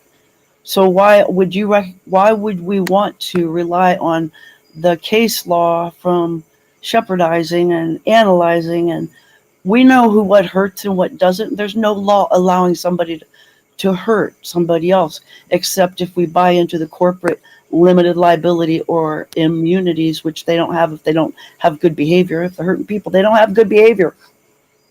Why would we rely on case law based on that fact, please? Well, I don't understand the question. I'm not. Magna Carta. The Magna Carta doesn't have case law, and also Magna Carta. Look, one of the reasons I love what's his name's commentaries, Blackstone's commentaries on the laws of England, is because those were published between like 1772 and 1776 or 1778. Anyways, it's a really, really good comprehensive, here's how the laws of England worked, here's the things that apply, here are the principles that apply. Guess how many case laws he quoted? 2. None. I don't know. I'm just taking a guess. Okay, but there's a lot of case law precedent. And again, I think you're talking about the case law from Webster's 1828 dictionary under the law section, and I'm talking about it from under the common section, right? And so that's kind of the difference. But the way that case law precedent, it wasn't decided by a judge, and that's true and false at the same time. See, the case law precedent and real law came from judicial officers trying to philosophically discern why a jury came to the decision that they made in a case. Okay. And whatever that philosophical idea is that led them to the right decision. Okay. If that kept happening time and time and time again, it was considered precedent. It was considered law. Okay. And so the most fundamental precedent that I could possibly share with you on this idea, there's a whole lot of what I would call case law on it. okay, that goes back from time immemorial. And what it is that for any action to have any type of teeth in law, in court, it has to be verified. And no matter who I was helping, CPS, divorce, corporate attorney, lease, breaking of a lease agreement, I don't care what it was, you never had a verified complaint. Almost 98% of the time, you can ask Oracle. When I first met her, I go and I'm like, hey, because they're telling me about these 8 different cases going on. And I'm like, what's the next one? Just give me that one. And they're like, well, we have a hearing in this 867 file, in about 2 weeks or something, 3 weeks. And I was like, okay, let me look at that. I look at it for 5 seconds. I look at her brother. I go, there's nothing else to this. You're telling me this is a true and accurate record. And he's like, yeah. And I knew that it looked like what I wanted it to look like. I just wanted to make sure nothing else was attached to it. And I go, this is a false claim. You know what I mean? And they're like, what do you mean we can, get it thrown out? And I'm like, there's no lawsuit to throw out. Well, like kind of like with that TOR, like you knew right away that wasn't a lawful TOR when they came to my door. I wouldn't have known. I wouldn't have known, except for I just wouldn't let him take my kid, but I wouldn't have known the difference by looking. I mean, the difference between what you did and what I would have advised somebody to do over the phone a couple of years ago was that you let them in the house. I thought that was very, very nice of you. But that's the only difference, really, right? Right. That's what I said I always loved about you, is that you just have this way of going and doing this without any instruction. You just know it from your heart. And that's where the true law, that's where the true authority comes from. And until people figure out that light inside themselves, when they're trying to get illuminated by society, then they're always going to project darker, evil light. And until people start projecting truth and presentness, the present is a gift that God gave you, which is why happy happens, right?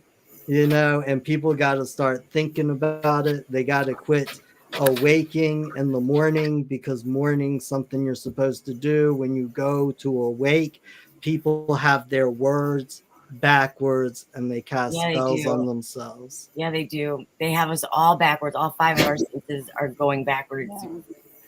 So with that, Angela, thank you. I can't tell you how much I loved your animation, and that whole thing with Saturn robbing Earth was hilarious. Yeah, I just thought it was fitting. And the magnet out of it. I just thought it was fitting for the time. I've been holding on to that one, but I thought tonight was the night to bust that one out. Well, it's awesome. Yeah. So let me just say thank you for having us on the show, Angie. Thank you, Kathleen. It was good to dialogue with you. John, thanks again for the last video you did. Monarch. I just want to thank you. All the graphics also that you do, and Monarch did my Indian, by the way. Oh, which is gorgeous. Yeah. Yeah. My Indian girl. Yeah, it's just so beautiful. And we love your and an Oracle love my anime. Well, Monarch, thanks for coming out here. I was real worried you weren't going to make it. And Kathleen, thank you for coming on. Do you want to stay live and show Rogers and Stewart's video? Sure. While we're streaming. Yeah. We'll do that. That case, because that's another case just like Joni's. It's I can't believe the similarities between the two cases. It's crazy. Does Jonathan know about U.S. versus Williams? I'm sure. Okay. Not off the top of my head, but I can't say. I can't speak for him though. He knows everything to me. He knows it all. I can almost. Yes, he knows that. It's really, really interesting, because when they make their administrative case law, the judges have linguistic gymnastics. Okay, so like the Terry's a really, really good one. The Terry stop. And if you read the case law really, really accurately, it's only to people that they can administrate. They're completely in law with what they're talking about. So Justice Scalia made a majority opinion for that case about the grand jury, that why are there no written rules about the grand jury? It's because it's superior to the other three branches and the people will find the way to do it. They are not supposed to be dictated about how to do it. There's no judge, no court, no rules, no statutes, no prosecutor that has anything to say to the grand jury. Yeah, I mean, I know what I know about the grand jury by reading way too many of Justice Scalia's opinions on the grand jury, and the So ones that I like the most are the dissenting opinions. Right. So the permission comes from there? No, the permission comes from the people.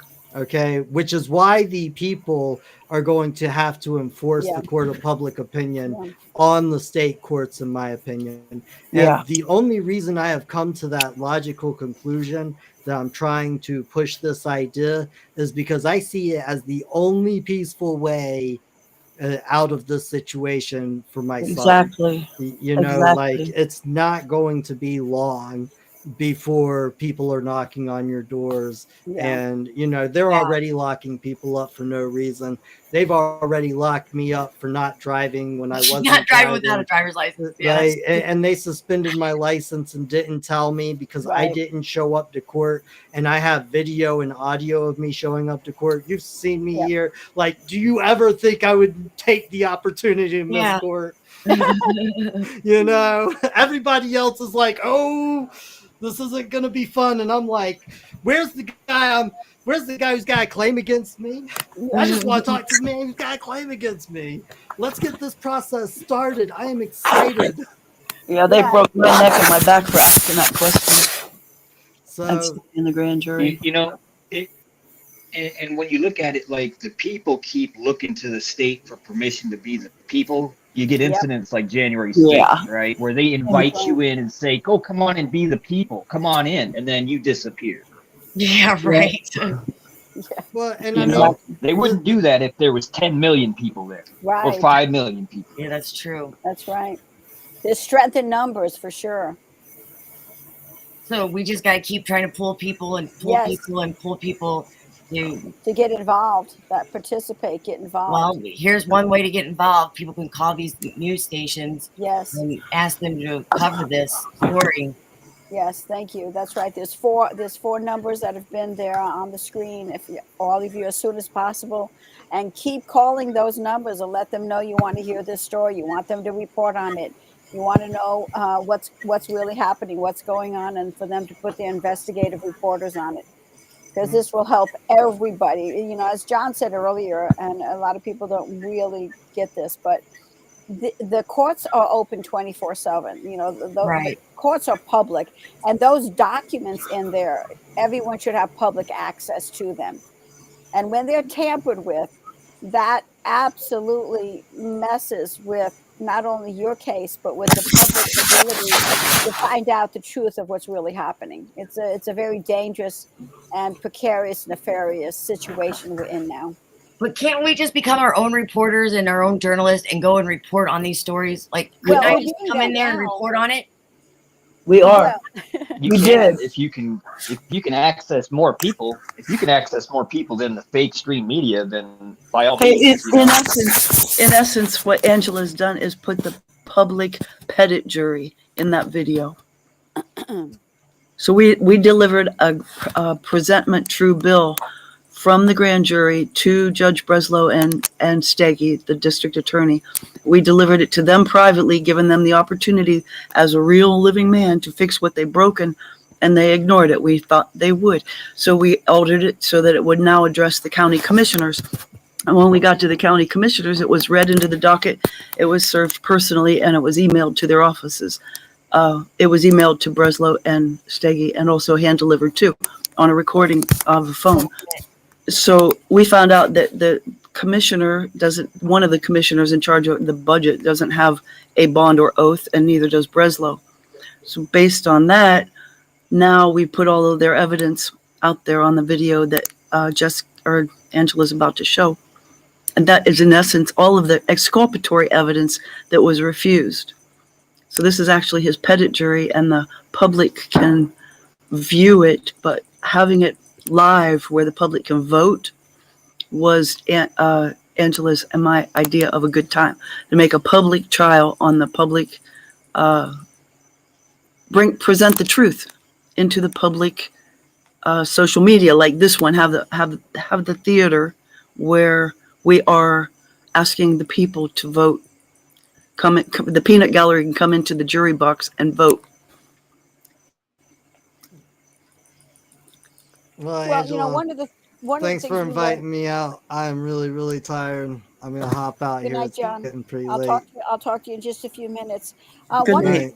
One of the things we learned from Hendersonville, North Carolina, when a number of us were moving finally aggressively in trying to remove the district attorney, is because you mentioned earlier about the media and the press and all.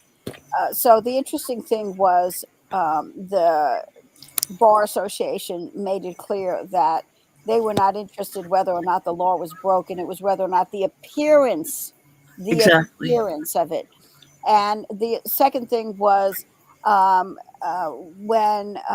Valerie, when we were covering and did interviews with Valerie Owenby, and the part that was played with the district attorney in letting a pedophile go after he molested this girl for 6 years. They made it clear in the court that the only ones that could report and videotape on this part was one specific TV station. So it's like,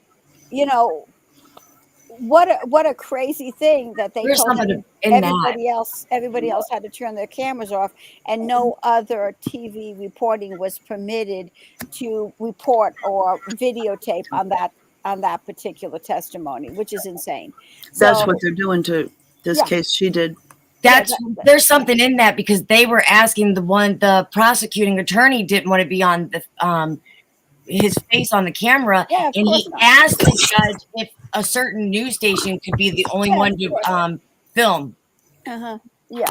So there is something behind that. So this is the problem that we're having, which is why we keep saying the public must get involved. If there are enough people, like in the Greg Newman case, if there are enough people that show up in court, enough people participate, enough people say enough is enough, we're not standing for this, and do your job, then they're more concerned with as John says, popular opinion, what people think of them, because everybody wants to get voted in. I mean, this is a real cushy job, the money they keep making and the money that they retire Yeah, it with. is.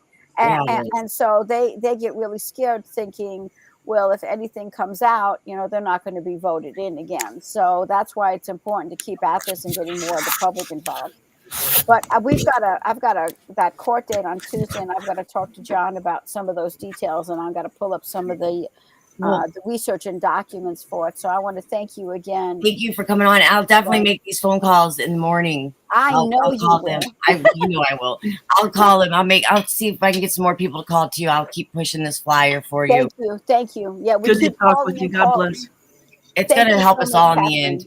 It'll help us all. That's right. All of us. And I'm asking people to keep on calling and invite other people to keep calling, because it only takes a few seconds, and keep calling until we actually see it in the news, because this helps not just me, and in this case, it is helping everybody's rights to be secured. That's right. So, thanks again. God bless you. Thank you. God bless. Love you, Joni. Bye, Monarch. Good night, Monarch. Bye, Kathleen. Good night. Good night. Thank you. Send me the link to this, and we'll post it everywhere that we have to be able to continue and let. I found where the links were, so I can. Oh, awesome. Okay, great. Looking forward to it. All right. Good night, everybody. God bless. Good night. God bless. God bless. So you want to premiere Roger and Stewart's video? Sure, I would like that. Yeah. Let's see. Oh, real quick before I forget. What's that, Kathleen, is it? Kathleen, yes. Yeah, you mentioned something earlier about a video or something you were talking about that was a training video or something for CPS. CPS, yeah. Yeah. Is there any way you could get that to Ange and she could get it to me? I have it in Well, I mean, my. if you could. I will find it. It's in my YouTube saved videos. I will look down there for it. I've got so many of them, but Okay. I will find it. I'll find it in the next day or so. Awesome. Okay. Thank you. Yeah. Yeah, I mean, yeah, yeah. sometimes I like to Sure. watch that stuff and just get really You pissed will. off. So You'll be enlightened. Yes, you will. Well, all they're colluding. Yeah, by design. Right. Yeah. Enough that we need to shut them down ASAP. Yeah, Monarch, his story is terrible. Yeah. He's got a terrible story with CPS. They're assholes. Yep. Satan. Yeah. Incarnate. Who hurts the children that will not be forgiven. I just don't understand. I do understand, but I don't understand because law is supposed to be so simple. So why can't we just have a simple answer to what's going on? That just makes it is. It's just our fortitude. It's our fortitude to stand with each other and witness to what the truth is, and then stand behind it to take the action to enforce what the law is. They can't keep the stuff they stole. They're sitting on their for their entire career preying on people. Just like those GALs. Yeah, it really is. I mean, it's like, and I agree with you with that. It's kind of like, you know, you're doing far more than I ever have to remedy the problem because you reach far more people than I have. And I mean, that's really what it needs to be is when it comes down to enough people. I'm sorry. I'm in California. Okay. Yeah. So, I mean, so when enough people start hearing the message and enough people start waking up, then it's going to be as simple as see a scooter, you're gone. You know. Yeah. That's why we're doing Roger's case is to demonstrate it how we enforce it. Yeah. Have you heard of this case, Monarch, of the Roger and Stewart case in Nevada? I mean, it's I don't know if I have. I probably haven't. The guy, the son got accused of kidnapping his mother, and he went to California, and they had SWAT teams come out and shit and take him back and the mom back, and then they stole the whole trust, basically. And they wanted it's 4 years later, and they're still still in jail, you know. Yeah, they stole the trust and told him that he's a co-guardian with his sister, and then she stole a bunch of money buying property and put him put the mother in the home after the father died, and Roger was trying to save her because she was bruised and dirty and hungry and strapped down. She was restrained, and he went in to rescue her after fighting the trust thing for a year, and he got charged with kidnapping. So basically, brother and sister had co-guardianship of mom, and there was a trust, and sister colluded probably with an old folks' home to embezzle from the trust. She went to school with the guy who manages the old folks' home. Yeah, that was trying to set her brother up. Yep. We caught that in this video, like going over the video and listening to it when I was making this video, and we were just like, did we just hear that? Did I just hear that right? Like, did that just happen? Because the body cam footage from the police officer picked up this guy's his works of setting Roger up, trying to order prescriptions for this woman that wasn't even on these scripts to say that, you know, he was keeping her out from her meds, and she had like life-threatening meds. This is like the storyline they were trying to go with, but the body cam footage picked it up from the police officer being there, and we got a hold of the body cam footage, and we heard it, and it's like, holy crap. And then I heard him say that he went to school with her earlier on in the video. So like these people are like telling on themselves with like not knowing. That's what I'm saying. Like, could the judge put facts on the record without even knowing he was doing it in your favor? And the judge happened in this case. So it was the sister divorce attorney who was in a 20-year business relationship with the judge that actually took the trust, and then she got retired because she took too many trusts. He was actually colluding with her too to take the trust with the divorce attorney. See, and that's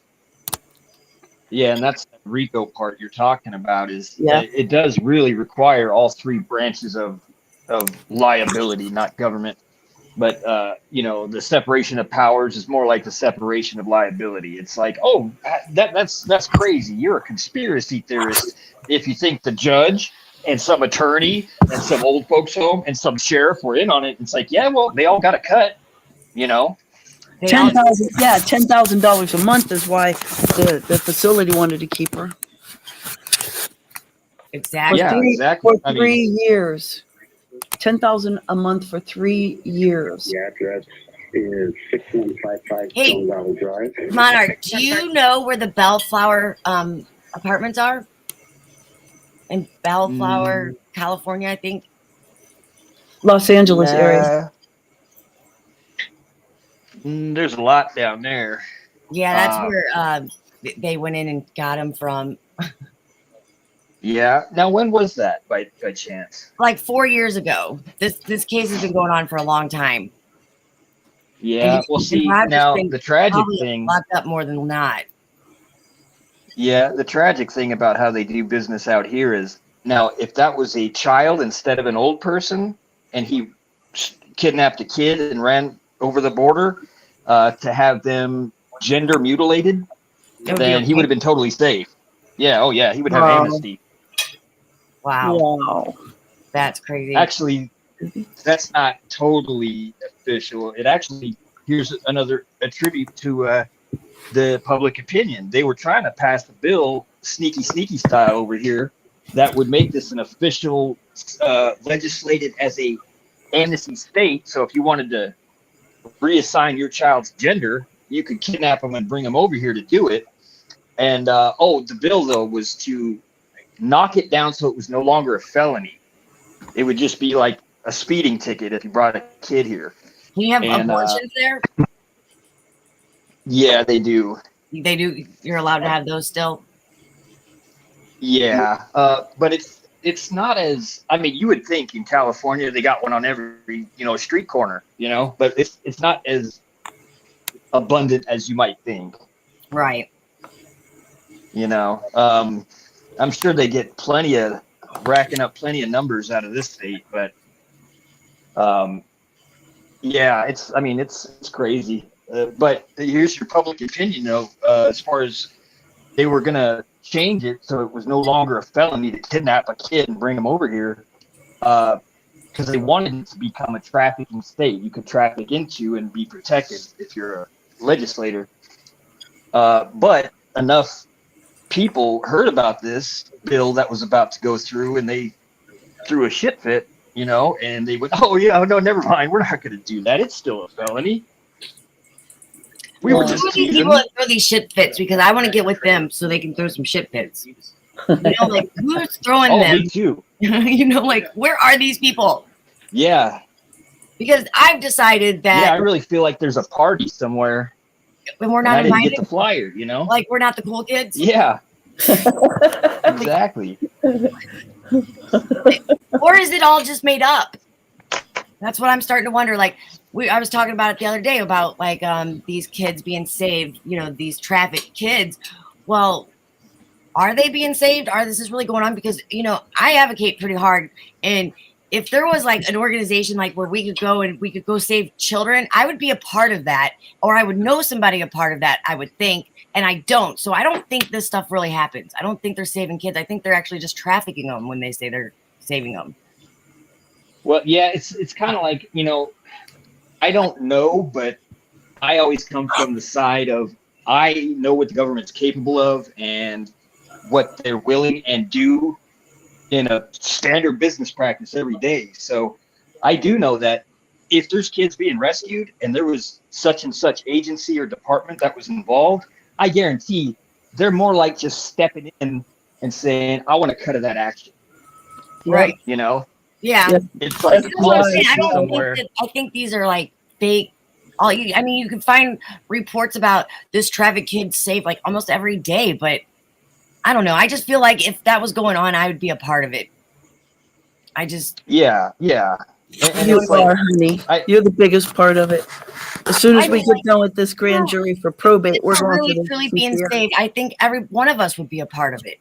You know, David Straight was saying that he was the Pentagon's whatever child task force. I talked to him on the phone a couple of times, and he kept telling me, yes, I am with the pedophile task force. And then that other kid came out, the other guy came out, and he was in trouble. And when he got in trouble, David Straight said, no, there never was a pedophile task force. It was a name that made up with, what's his name, Homestead, made up the name, and there never really was a task force. And there was much debate around it that now David Straight down there in the Republic of Texas and his republic is broken apart in half because David Straight wasn't saying what was true. Right. You have to come with truth, or then, you know. Because I told him There's if there a lot is of grifters. I told him if there is a pedophile task force, I need to be on it. I want this to stop. Yeah, that's just what like I'm saying. If there was really groups out here that were going out and saving kids, I would have found them, talked to them, been a part of them, helped them. I would have done something with them. That's why I don't think they're out there. Like they want to pretend like they are. Right. Well, just like I think in Maui. Well, that's the. I was going to say that's the problem with our society is that there shouldn't even be a task force. Everybody should be the task force. Exactly. You know? It's like the government definitely doesn't need to be a part of it. The people need to be. Everybody needs to be the task force. When they're coming to your door and saying, "Hey, we're here for this kid, and we're here to drag away this person," there needs to be neighbors surrounding that dude in the costume and saying, I don't think so. That's what You're in my jurisdiction. Like, you know, you got no jurisdiction in my house. Where people would go and do that, like where you could like hit on this app and like all your neighbors or all these people come and stand with you and in front of that child, because that's what it's going to take. We got. Yes, you're right. I mean, there's, I don't know. A local app for the Committee of Safety. Yeah, like, like everybody's got this app. You put this app on your phone, and if it goes off like the Amber Alert or whatever, if it goes off, somebody's in need of people there to save another kid, because they're going to keep coming for them until we stop. I think I was in first grade when my grandmother's house had a sign called Block Home on it. It was a big orange sign, and there were a few of them in the neighborhood that if you had any problems, Yep, I think that's when perverts started getting prominent. Yeah, like the neighborhood watch kind, Yep. Yeah. Yeah. They don't do that stuff anymore. People don't. Now we're talking. Well, that's where your grand jury is. We are all the grand jury.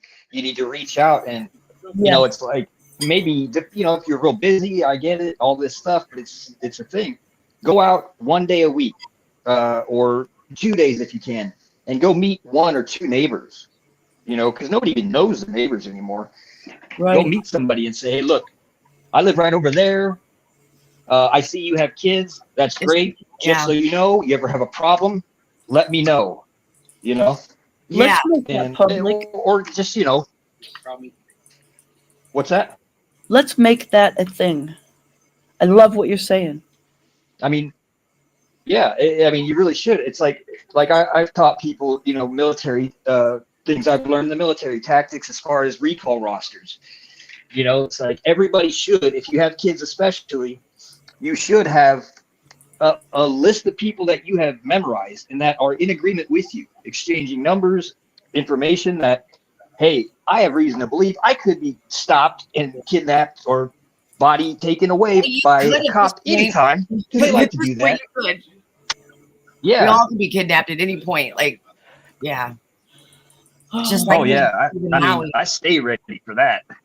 So you were in the military. But, yeah, because it's like, yeah, many years ago. So that basic training is something that's missing in our children before they get into sex and drugs and puberty. That training that lets them run harder and stronger and climb trees bigger and wider, and give them the confidence that yes, they know what is right and what's wrong. That's something that I'm so hoping to do. My daughter lives in the Constitution town in Ohio, and it's just a small town. It's just got one intersection, but they've got so many children just hanging out, going to people's houses, just doing nothing because the adults are busy working, and the 12 to 15-year-olds, what are you doing? Nothing, looking at our phones, doing TikTok, taking videos. But it's not anything that's nurturing. And I own a piece of property an hour away from there for the purpose of bringing them out of the town where they're comfortable and bringing them into a strange environment where they have to figure out how to cope. They're out in the country. They got absolutely. Yeah. And with all the adaptive behavior. So how do I get the military guys? I think the veterans would be good to keep us safe in that app if we have that the veterans in the neighborhood could sign on, and if there is a problem, they could show up and say, "What's the problem? Let's fix it right here, right now, face to face." We don't go. Yeah. What was this you were telling me back in the day, Monarch, about in the towns when CPS would come in, they would like chase them off with their guns or something? Were you telling me the story about that? How they dealt with CPS when it was when they first started all of it? Well, I mean, you got to imagine, it's like, it wasn't overnight, but there was a day when people would get, lynched and hung if they came and tried to even interfere in your family in any way, shape, or form. It needs to go back to that. Yeah, you get shot. And then, right. And then the next day, it wasn't overnight, but the next day, there's a stranger at your door saying, I have some kind of authority that's higher than yours by the creator of those children.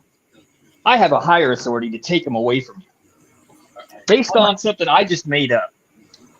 Yeah. That don't make sense. That makes no sense. We got tricked. We got tricked, all right. We got tricked for generations.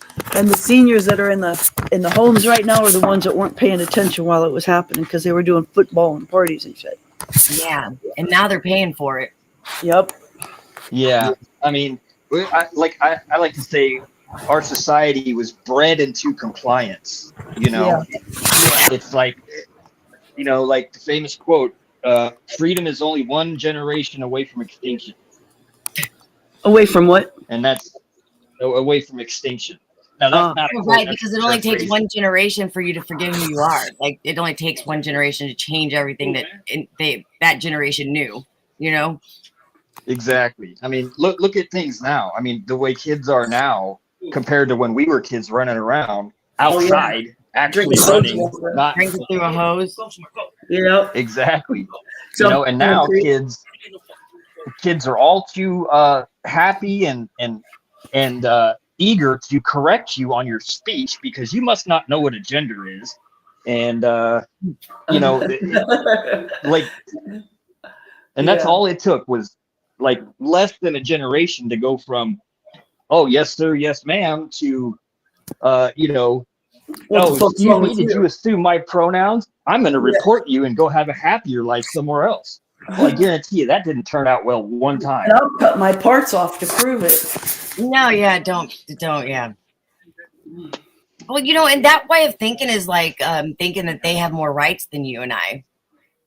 Because and because they're profiting off of it. The fact that you were saying and that kind of reminds me. Go ahead. Oh, what's that? Oh, I was going to say that reminds me earlier, and you were supposed to remind me about women and genders. Yeah. On my own. Yeah. Well, I'm sure we're all familiar with who is it? Riley Gaines or whoever, the swimmer at LSU, I believe it was. Mm-hmm. Yeah. Well, on a ripple effect of that happening is some of the actual women teammates on that swim team weren't too comfortable about the whole thing, and at least one of them, along with some others, are getting together and moving to put pressure for legislative action to protect and define in their statutes what a woman's space is, basically. That a woman is this and shouldn't have to deal with men in this space, yada yada yada. Now, how do you think I feel about that? Probably the same way I feel about that. one, we don't need to define what a woman is. We already know what a woman is. Absolutely. I'm glad to hear that, Ange. Yeah, we already know. We don't need to define that. It is what it is.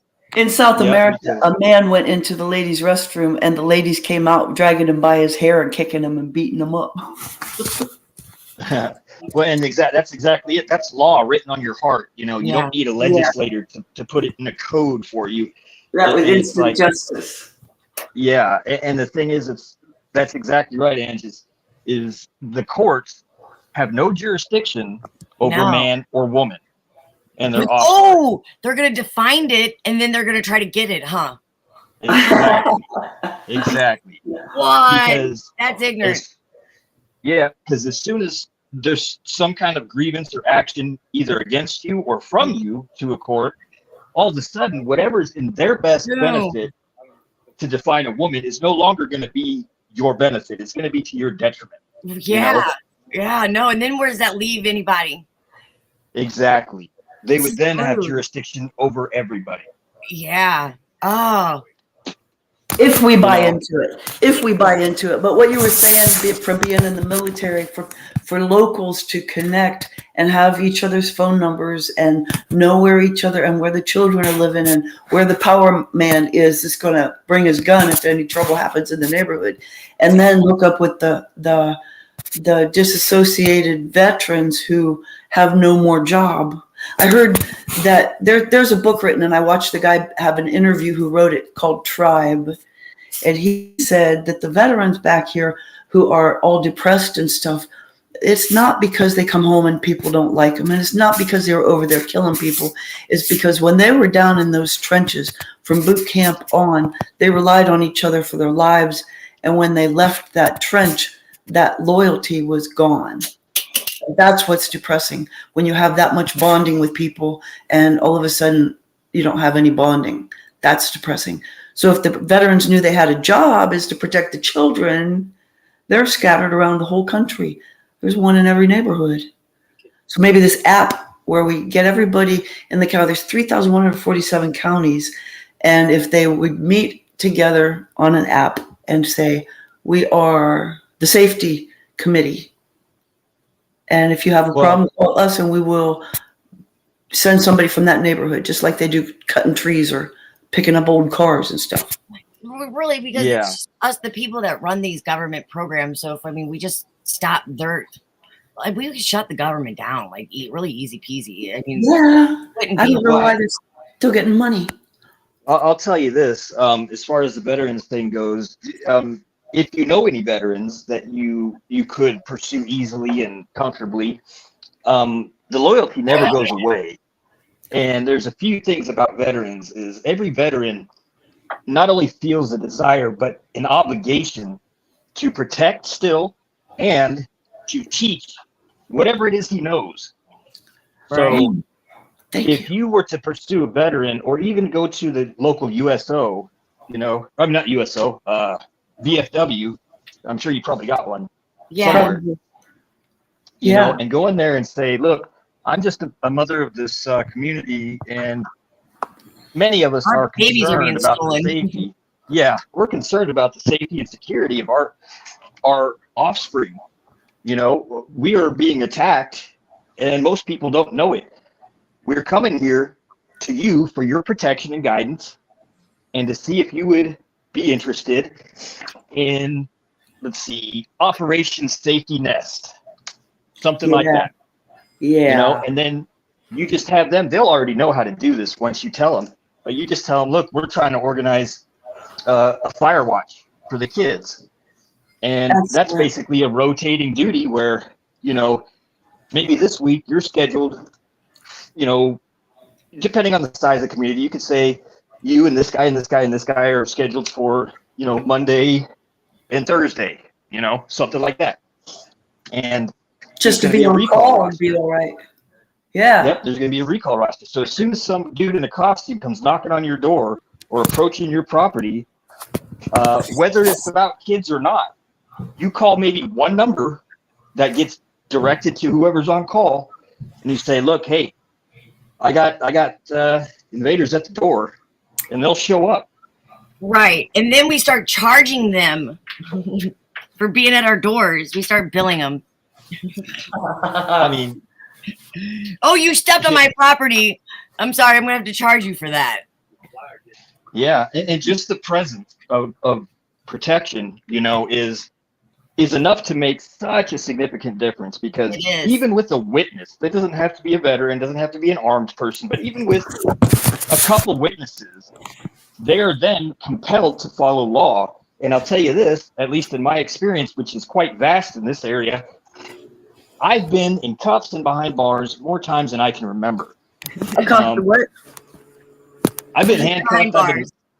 Locked up more times than I can remember, and I have never in my life seen a warrant.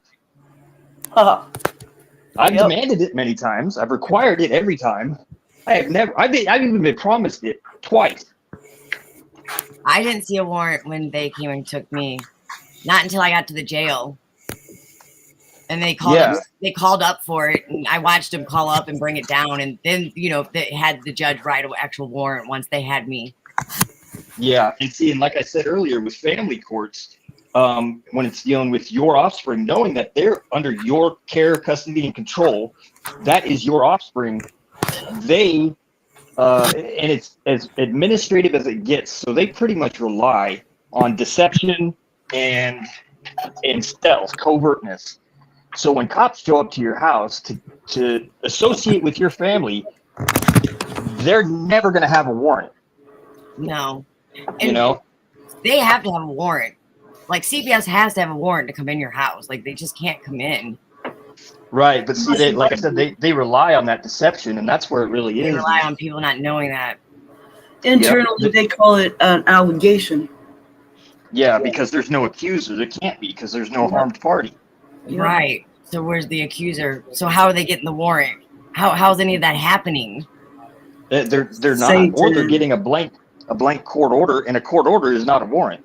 Well, I fought the cop when he came to my door, and it turned out her dad had emailed him the paperwork. Yeah, and that's the thing. How fraudulent it was. I got evicted off a property from somebody that's not even in the state.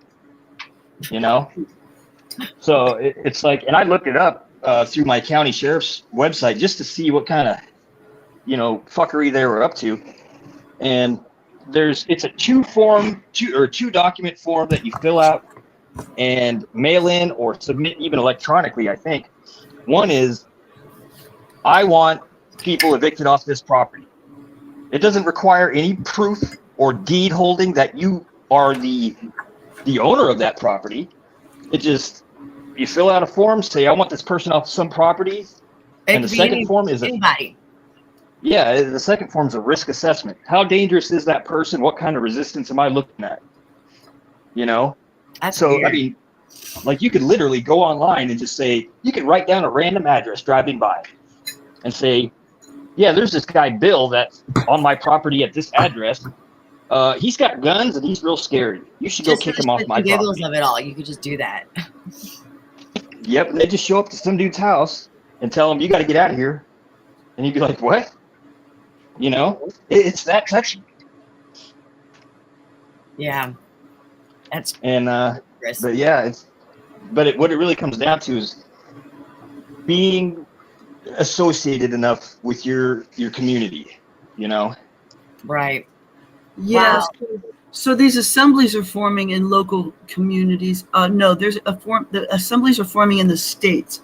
And why don't they have a grand jury forming yet is because they were afraid and because they want to have enough people in each county to do it for themselves.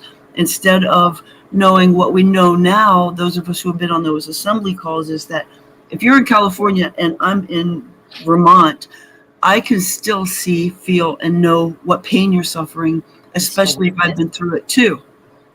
And the public servants are not allowed to hurt people no matter where you are. So that executive order is pretty valuable, but giving them notice, allowing them time to answer, and then putting them in default is what we figured we had to do before we could freeze their accounts, because the Colorado 8 are still in prison for freezing their public servants. But they didn't go public. They did it all private. They did it, just the 8 of them privately. Yeah. They didn't go public or anything, or give them notice even. Those guys, they could have given them notice and made it public pretty easily, but they were older men, and they were fed up with the public servants and didn't know about the notice of liability back then. That notice of liability tells them you're liable for this because you're not in good behavior to the Constitution.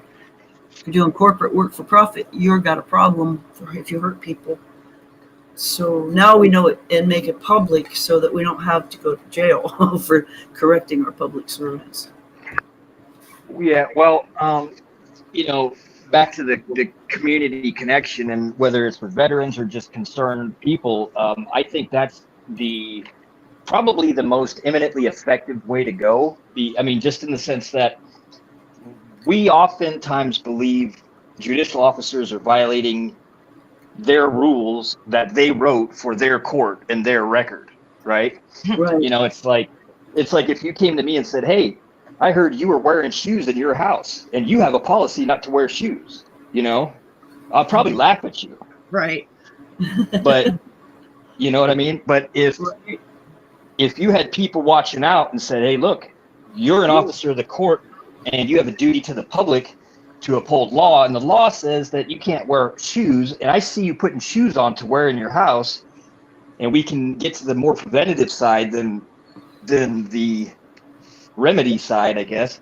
If you can have a few dudes showing up and saying, "What's the problem here? I heard there was some strange guy in a costume trying to steal kids over here. What are you up to?"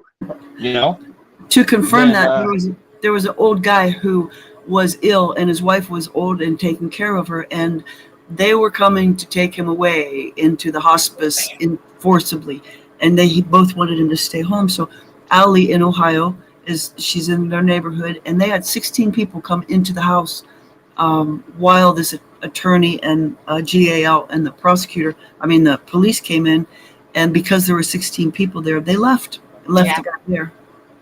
Yeah. Exactly to the point. Yep. And that's really the thing is, like a cop or a police officer on the street, that's the executive arm to execute orders from the judicial branch, yada, yada, yada.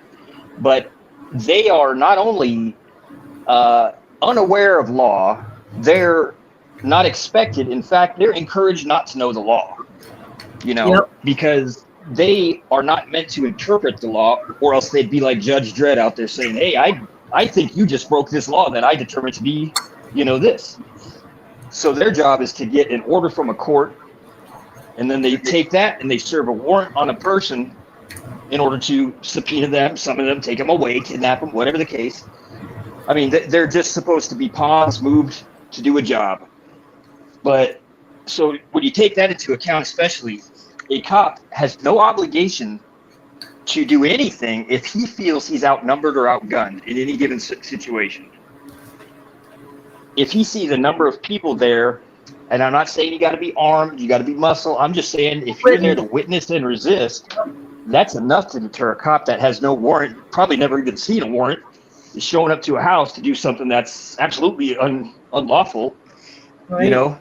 They're relying on intimidation. Absolutely. Oh yeah, they do that. So in essence, we'd be a silent posse comitatus, wouldn't we? Pretty much. Just imagine if you put on a costume and you were a fake cop and you tried to go to a random stranger's house and take their kids. That would be terrifying. Yeah. But now imagine you don't get paid for this shit. You have no obligation to get yourself in any kind of harm's way to do this shit. And you don't actually have a permission slip for anybody of any kind of authority. And then all of a sudden there's a bunch of people watching, making noise, saying, "Hey, what's going on here? What's your name?" And they're recording you now these days. Yep. You're not sticking around. You're going to leave. And you're going to go start to do shit the right way. And you're never going to get a lawful warrant. That's right. Yeah. And it really kind of is a ripple effect, because when all of a sudden every cop runs into this situation, this week it's Jonesy, next week Smith and Schmitty go to another house, same shit happened. All of a sudden you got a whole department or a whole division or district that they're not going to go to some house to try to take somebody's kids because they don't have a warrant. This is crazy.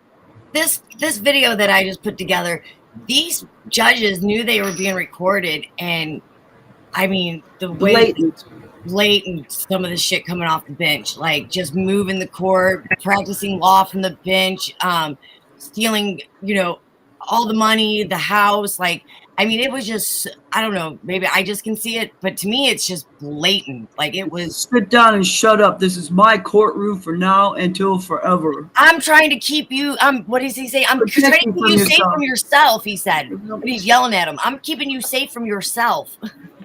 Yep. Yeah, they're always out for your best interest, right? That's what the judge said. He said, I swear to God, I'm the government. protecting you from yourself.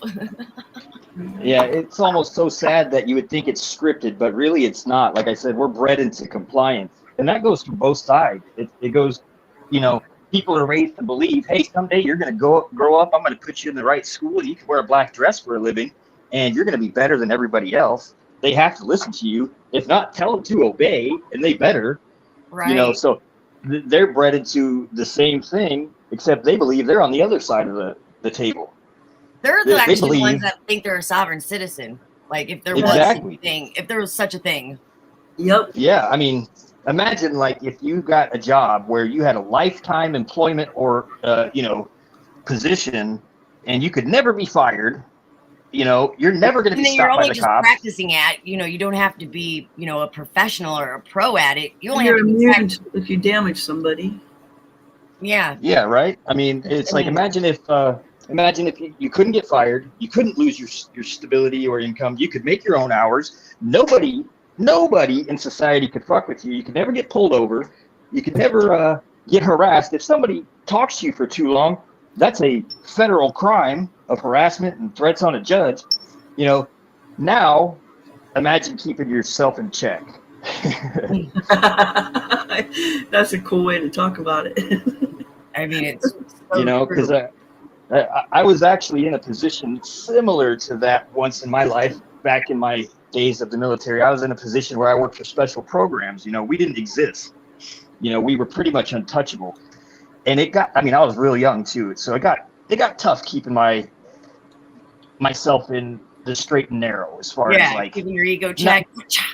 Yeah, exactly. It was an ego thing, not really a actionable thing. I wasn't out doing crazy shit, but I had what I call the power of the shield, not so much the sword. Like, I couldn't just go kill somebody and then smile about it, but nobody could come at me, So right. It was kind of like similar to what I was just describing with the judges. Is like when you're untouchable, it's kind of hard to make sure you're that disciplined all the time. Right. But so it's like, but I guarantee you, if enough, of the right people got together, I would be touchable at that time. Just like they are. Yep, that's it, exactly. Because I mean, you just gotta look at the chain. Like, Creator made us, we made government, we made judges. Like, they're under us. Like, that position is under who we are as men and women. Like, only person above us is our Creator. And people don't think about that. Yep. I mean, and that's the thing. Like I said, the grassroots, I believe, is probably where it really needs to start. You can't expect them up at the top to be, in honor and care. Well, we've been trying to bring it. We've been trying to expose. I've been exposing, for like the last year. I've been trying to expose shit. Yeah. As far as like starting the kickoff of any kind of grassroots, especially if you're in a small town or something, I am, is I say initiate that change and do it in a good faith gesture of some kind. Go do a favor for somebody, or go bring somebody information, introduce yourself and say, hey, look, I'm over here. I live right there. You see that? Throw a party. Well, I'm getting ready to do with the my town, like the little town I live in, like they're getting ready to have a parade. So we're getting I'm trying to get people together to do an awareness in this parade. Maybe bring some signs, flyers, cards, something, and just let them, start letting the neighbors know what's going on in our court system. I mean, I used to have a sign out in my front yard after they took my daughter for a long time. Yeah.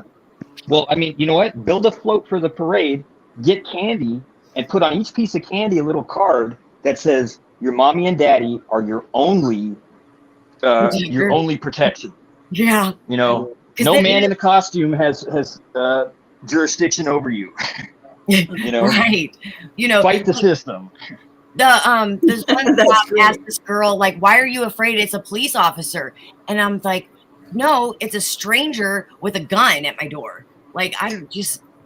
Yeah, exactly. I should be scared of the stranger with a gun at my door, wanting to forcefully come in my door and be very mean, you know, because cops, I don't know, they just don't have any like bedside manner, if you would, anymore. You know, like they don't have respect for the people.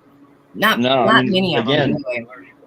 They were bred into the same mentality as the rest of us, and they just saw that the only way they could, you know, make function money through life is to. Well, because it takes certain kind of personality and personality types to do certain kind of jobs. So that's the kind of person, the personality type that, you know, become cops, those kind of, you know, so those are the kind of people you're going to run into. Just like certain kind of people become dog sitters or whatever, you know, like they're usually more kind and gentle or what, you know, they're not like these cops. Like it's just in the matter of who they are. And you know, birds of a feather flock together, you know, you're going to find that. So when people say there's still good people out there in the government and in the police stations, I don't agree with that at all. The system they'd get blackballed if they were trying to fix it. And the system is too many policies that are making money from the people. But if there was that many good people in these systems and they were going to get blackballed, wouldn't they like blackball half their system? Like, so that wouldn't work. So really a man that says nothing and does nothing when they see wrong is just as guilty, in my opinion. Yes, exactly. People could have spoke up. These people could have spoke up. They could have took that. They could have put that out there. They could have done that for the better of people, but they chose not. They choose not to, which is sad because we start ending up in positions like we are now, when somebody just doesn't want to do the better good for all of people. In fact, I kind of rebuke that quote. You know, the only thing for evil to prevail is for good men to do nothing. I kind of rebuke that because no good man does nothing. Right. You know? Exactly. That's what I'm saying. So how can there still be good people in these systems when you can't tell me that people don't know what's going on by this point. Like I'm over the fact that people don't know. People know. They don't want to know. They don't want to look at it. They don't want to think about it. So no, they don't. Catherine Hyde was in that system for 38 years, and it took her until 4 years ago to realize that they're not doing law, they're doing legal. And then they blackballed her out of the country. Yeah, and that's what happens. They become masters of the craft. That's because we're allowing it to happen like that. That comes back onto the people, in my opinion. That comes back on us for letting them do that to her. If we're supposed to protect our brothers and sisters, then we need to protect them.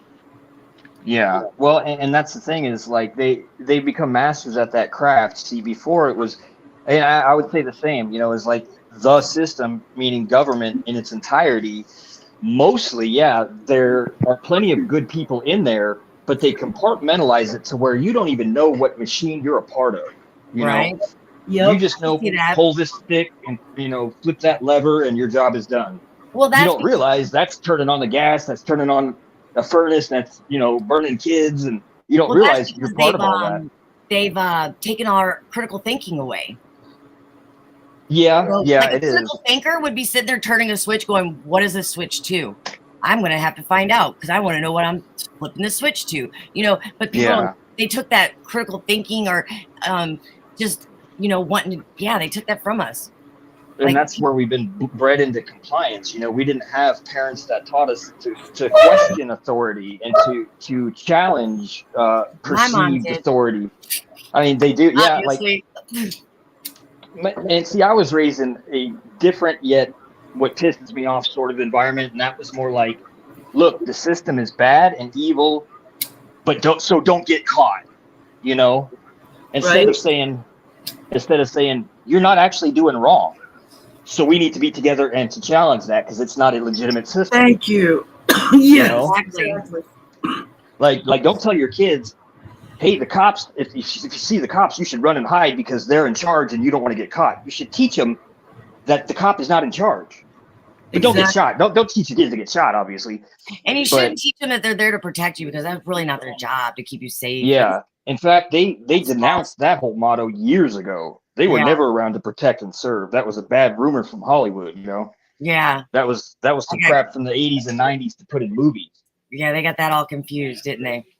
Yeah, I mean, they absolutely have an agenda, and they're working under a trust that none of us are even aware of, most of us. Well, aren't they from the UN or something? No, but they're operating under a trust that's established, and it's not the trust of the people. Yeah, that's got something to do with the UN and stuff, don't it? I'm not exactly well. Like Kathleen mentioned a little bit of some stuff to me, and then I heard something the other day on a video, but I don't know. I don't have any, facts. No firsthand knowledge. Well, I can tell you this, just generally speaking, every form of evil has a root that eventually ties into the UN. So, so at some level, that's probably completely true. Yeah. I just couldn't walk you down that line completely. When 911 happened, it was the only time in history that the 5th article of the Constitution was ever evoked as about amendments, and they evoked it because it was an international problem, and now the UN requires to be internationally involved in America. So when you see State Highway Patrol shooting somebody on the side of the road relentlessly, those are not your neighborhood grandson doing that. Those are people from out of the area who are paid assassins who don't care about the people. Our local people can't do that and get away with it because of public opinion. The families will blackball them. Yeah, so you don't murder in your own backyard. You know? Right. So those cops are like not even real. Yeah, they're in our uniforms, but they're not really with the authority of the Constitution. They're not really working for us. They're working for and Soros down here in Nevada. The Washoe Patriots, Nicholas and friends tracked it down to find that Soros is paying the manager of the county kickbacks and bonuses and such. Oh yeah, he paid for the whole Ferguson thing here in St. Louis. There was hate actors and all kinds of shit that came in our town and destroyed it. That's where they burnt that, didn't they? Yeah, that was not too far from my house. Oh, maybe 15 minutes away. Wow. Yeah, but they did that, and then they started putting contracts out to build a smart city afterwards. Because I had a connection with a construction company with my cleaning business, and they were putting out bids for smart cleaning, like smart city cleaning for Ferguson for contractors. Yeah, well, come in and bid. You know what his whole movement is, right? His agenda, not the 2021, or 2030, but Soros specifically. Yeah, I don't know his specific one. No. His major foundation is, I believe it's called the Global Society. And he believes that everybody on Earth at some point should be, and he's moving towards, no secrets, no privacy, everything is in the open, and then there can be no bad things. If everybody is being watched all the time, you can't do something wrong. No, that don't work that way. We have free will. Yeah, but he doesn't know that. It don't work that Soros. Yeah. I already believe that we've been under like one world government. Like it's always been that way. They just lie to us. Yeah. I think they're all in bed together. They all collude. They run their things the way they want. Maybe somebody gets mad. They start a little war. They get a little tiff.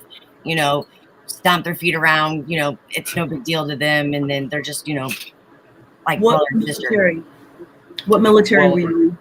I'm just saying, like all government. Like I feel like we've been under like one world government the whole time. We just didn't realize it. That's what I think. Well, as me and JC like to say, there's a conspiracy of interest. It's like the guy that makes bullets doesn't have to know or like or agree with the guy that makes guns. Right. They just both know that his existence benefits my existence. Exactly. That's what the definition of a cabal is. Exactly. And that's what I think the whole all world governments have been in this cabal together then, if you want to say it like that. That's what I think. Yeah. I mean, absolutely. It's been going on longer than we can even, I mean, and they've gotten their tentacles in every little crook and nanny in our lives in every way possible. Yeah, absolutely. And the biggest way I Except think they've been heart. doing that, I think the biggest way they've been doing that in at least more modern society, especially, is by offering a benefit in which they don't possess. You know, they tell you, hey, look, you're poor. We'll give you money. You know, Womb to well, the tomb government, benefits, yeah, the government doesn't create anything. So it can't give you money. It doesn't Right. create. It has to take it from somewhere else. Exactly.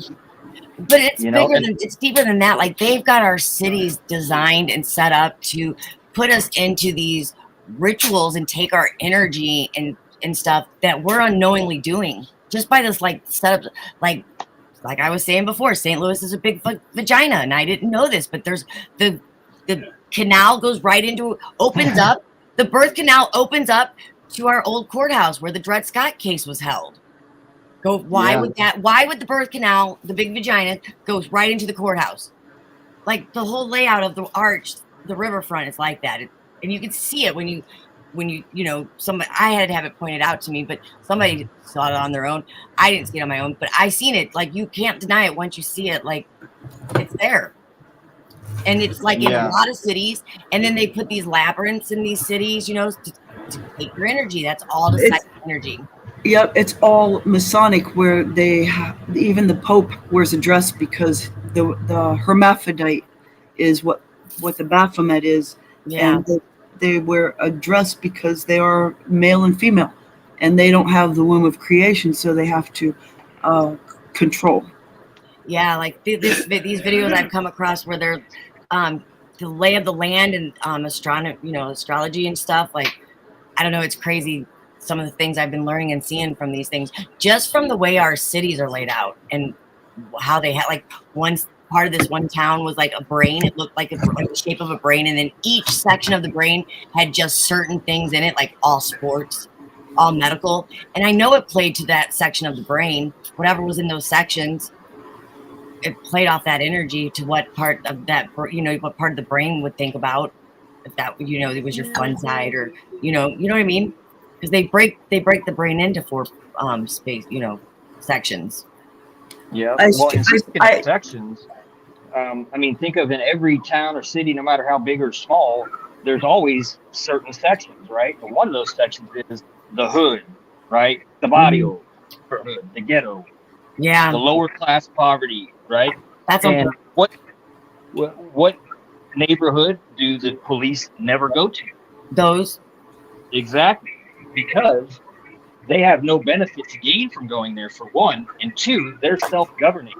They're not allowed in there because they in one way or another, they do have a community. You know, the hood gets a bad rep, but guess what? Everybody knows everybody. Yeah, everybody knows everybody because they can't leave the hood because they're trapped there through poverty. You know, they can't afford to go anywhere else, so they're stuck with each other. Well, if they do that to people, and then, like, just think about how many people have never left their town. Just think about what all they can do and lie to people. And, how is anybody ever going to know if, like, they have control of everything? That's, and that's why they control the forms of communication and association. You know, they have to.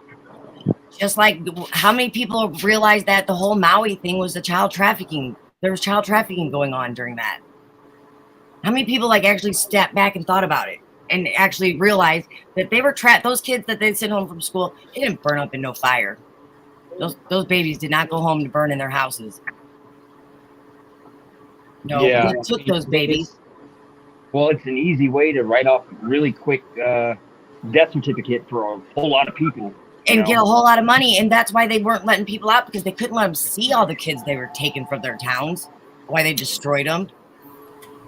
That's what I see when I look at the Maui situation. Yeah. And it's the heart chakra of the earth. So they just lasered our heart. They just.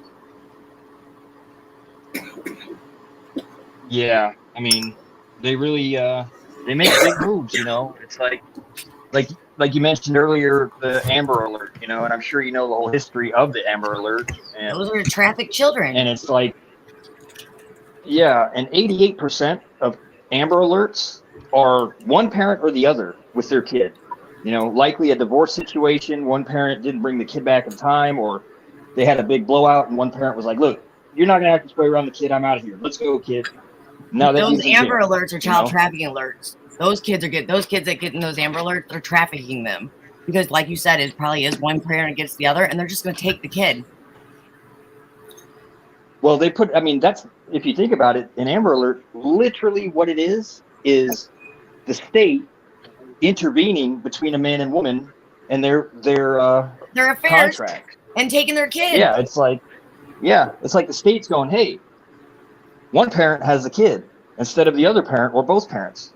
I'm going to go take the kid and sell them off, Except for when my kid gets taken like that, they didn't mind because it was by a judge. And that's why I say it don't matter who's trafficking kids. It's illegal. It don't matter. It don't matter if it's a judge. Oh, yeah, for sure. Well, it's unlawful. It's unlawful for sure. Right. And they didn't give your kid back because you went in there blowing up their spot. You went in there talking about umbrellas.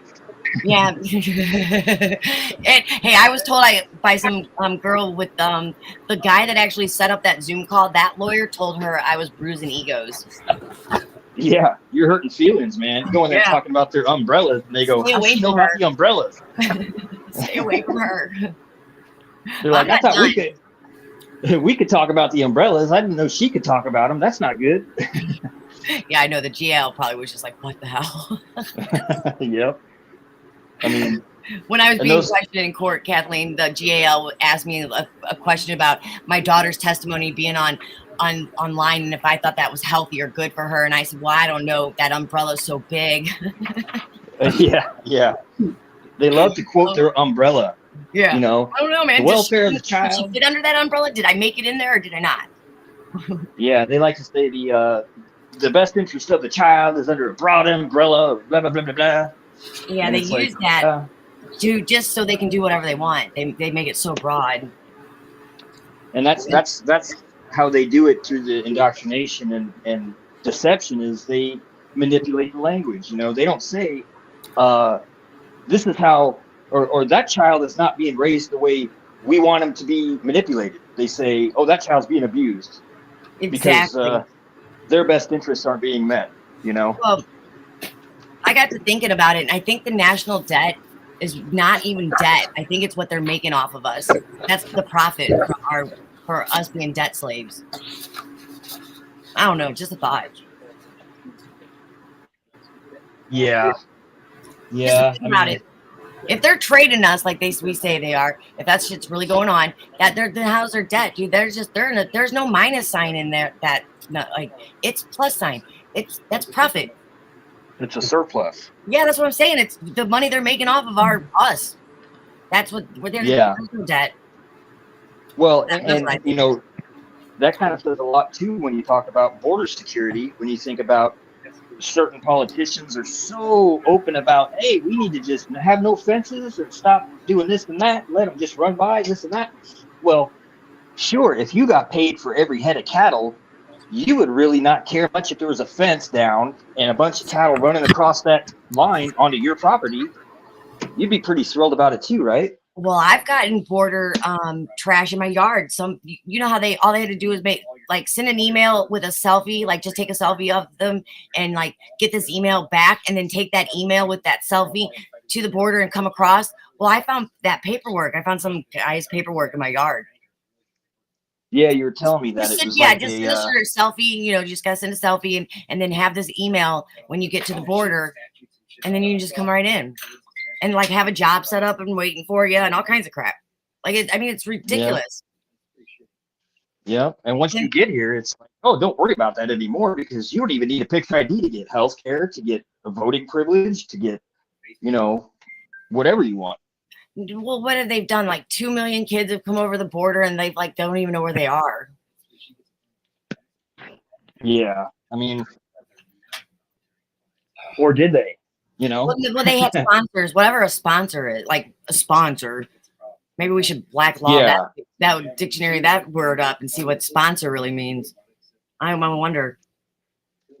Yeah, well, think about that too. They tell on themselves. that's like a social worker assigned to a kid that's not even here yet.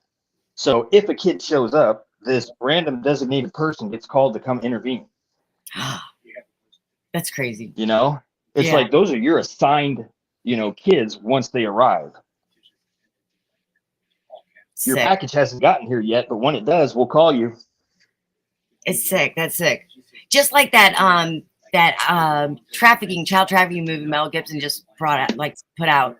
Why? That was just made by child traffickers.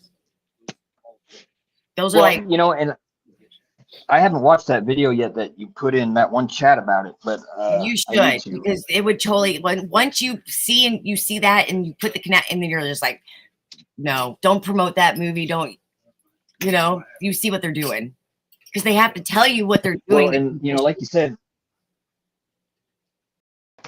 they need your acceptance and consent. Mm-hmm. Like Podosi was a Yeah. part of, connected to that movie, like all kinds of people. And we know all of them are child trafficking, blood-eating fools. Yeah, well, and like I said, I think you alluded to it earlier. If my kids are in the care and custody and control of anybody other than myself or my wife, then they're being trafficked. Exactly. If I'm not moving them and someone else is, without my express consent and permission, yeah, then they're being Did you trafficked. know how taboo it was when I started yelling, this is child trafficking? Because people really weren't saying it too much a couple years back. I mean, it was taboo to say it, but it is. It's child trafficking.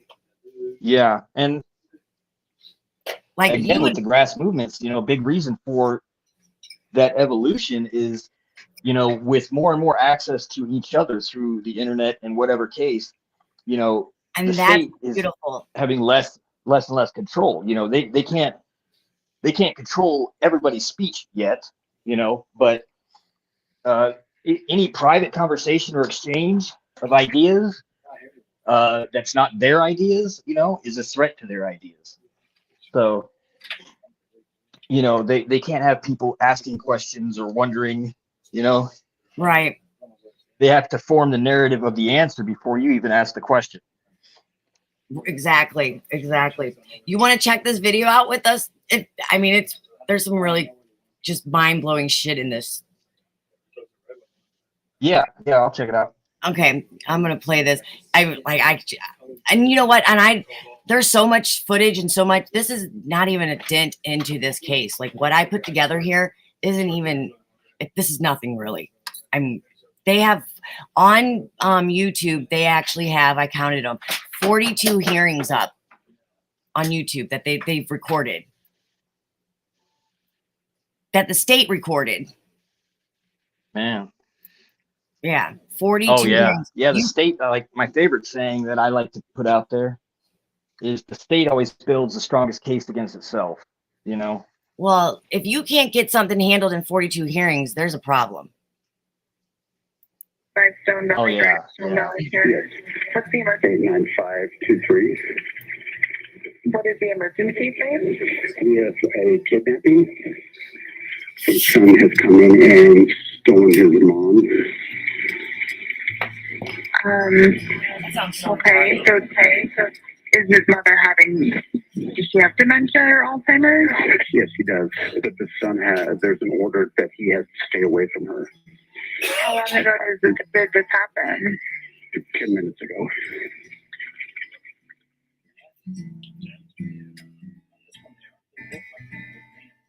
On June 14th, 2019, dear Steve Moss, it appears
Facts, Part 267, 2001. Ashton Kutcher had a girlfriend who was murdered by a serial killer after being stabbed 35 times in her own home. Kutcher would end up testifying in the trial of the Hollywood Ripper, who would later confess to murdering at least 10 women over a 15-year span. Author of Frankenstein, Mary Shelley, lost her virginity on top of her mother's grave. She also kept her dead husband's heart and carried it around for 30 years until her own death. According to the FBI, if you're murdered in the United States, there's only about a 40% chance that your killer will be found and punished. 2009, a Russian man went to the doctor suspecting that there was something wrong with his lungs. Initially, doctors thought they were dealing with a tumor, but it ended up being something they'd never seen before. Turned out that years ago, the man accidentally inhaled the seed of a fir tree and it started growing inside of him. Morbid Facts, Part. How is it possible for ETs to travel hundreds of light years to Earth? Why do so many reports of ET beings say they look similar to us? If they are here, why don't they land open and make contact?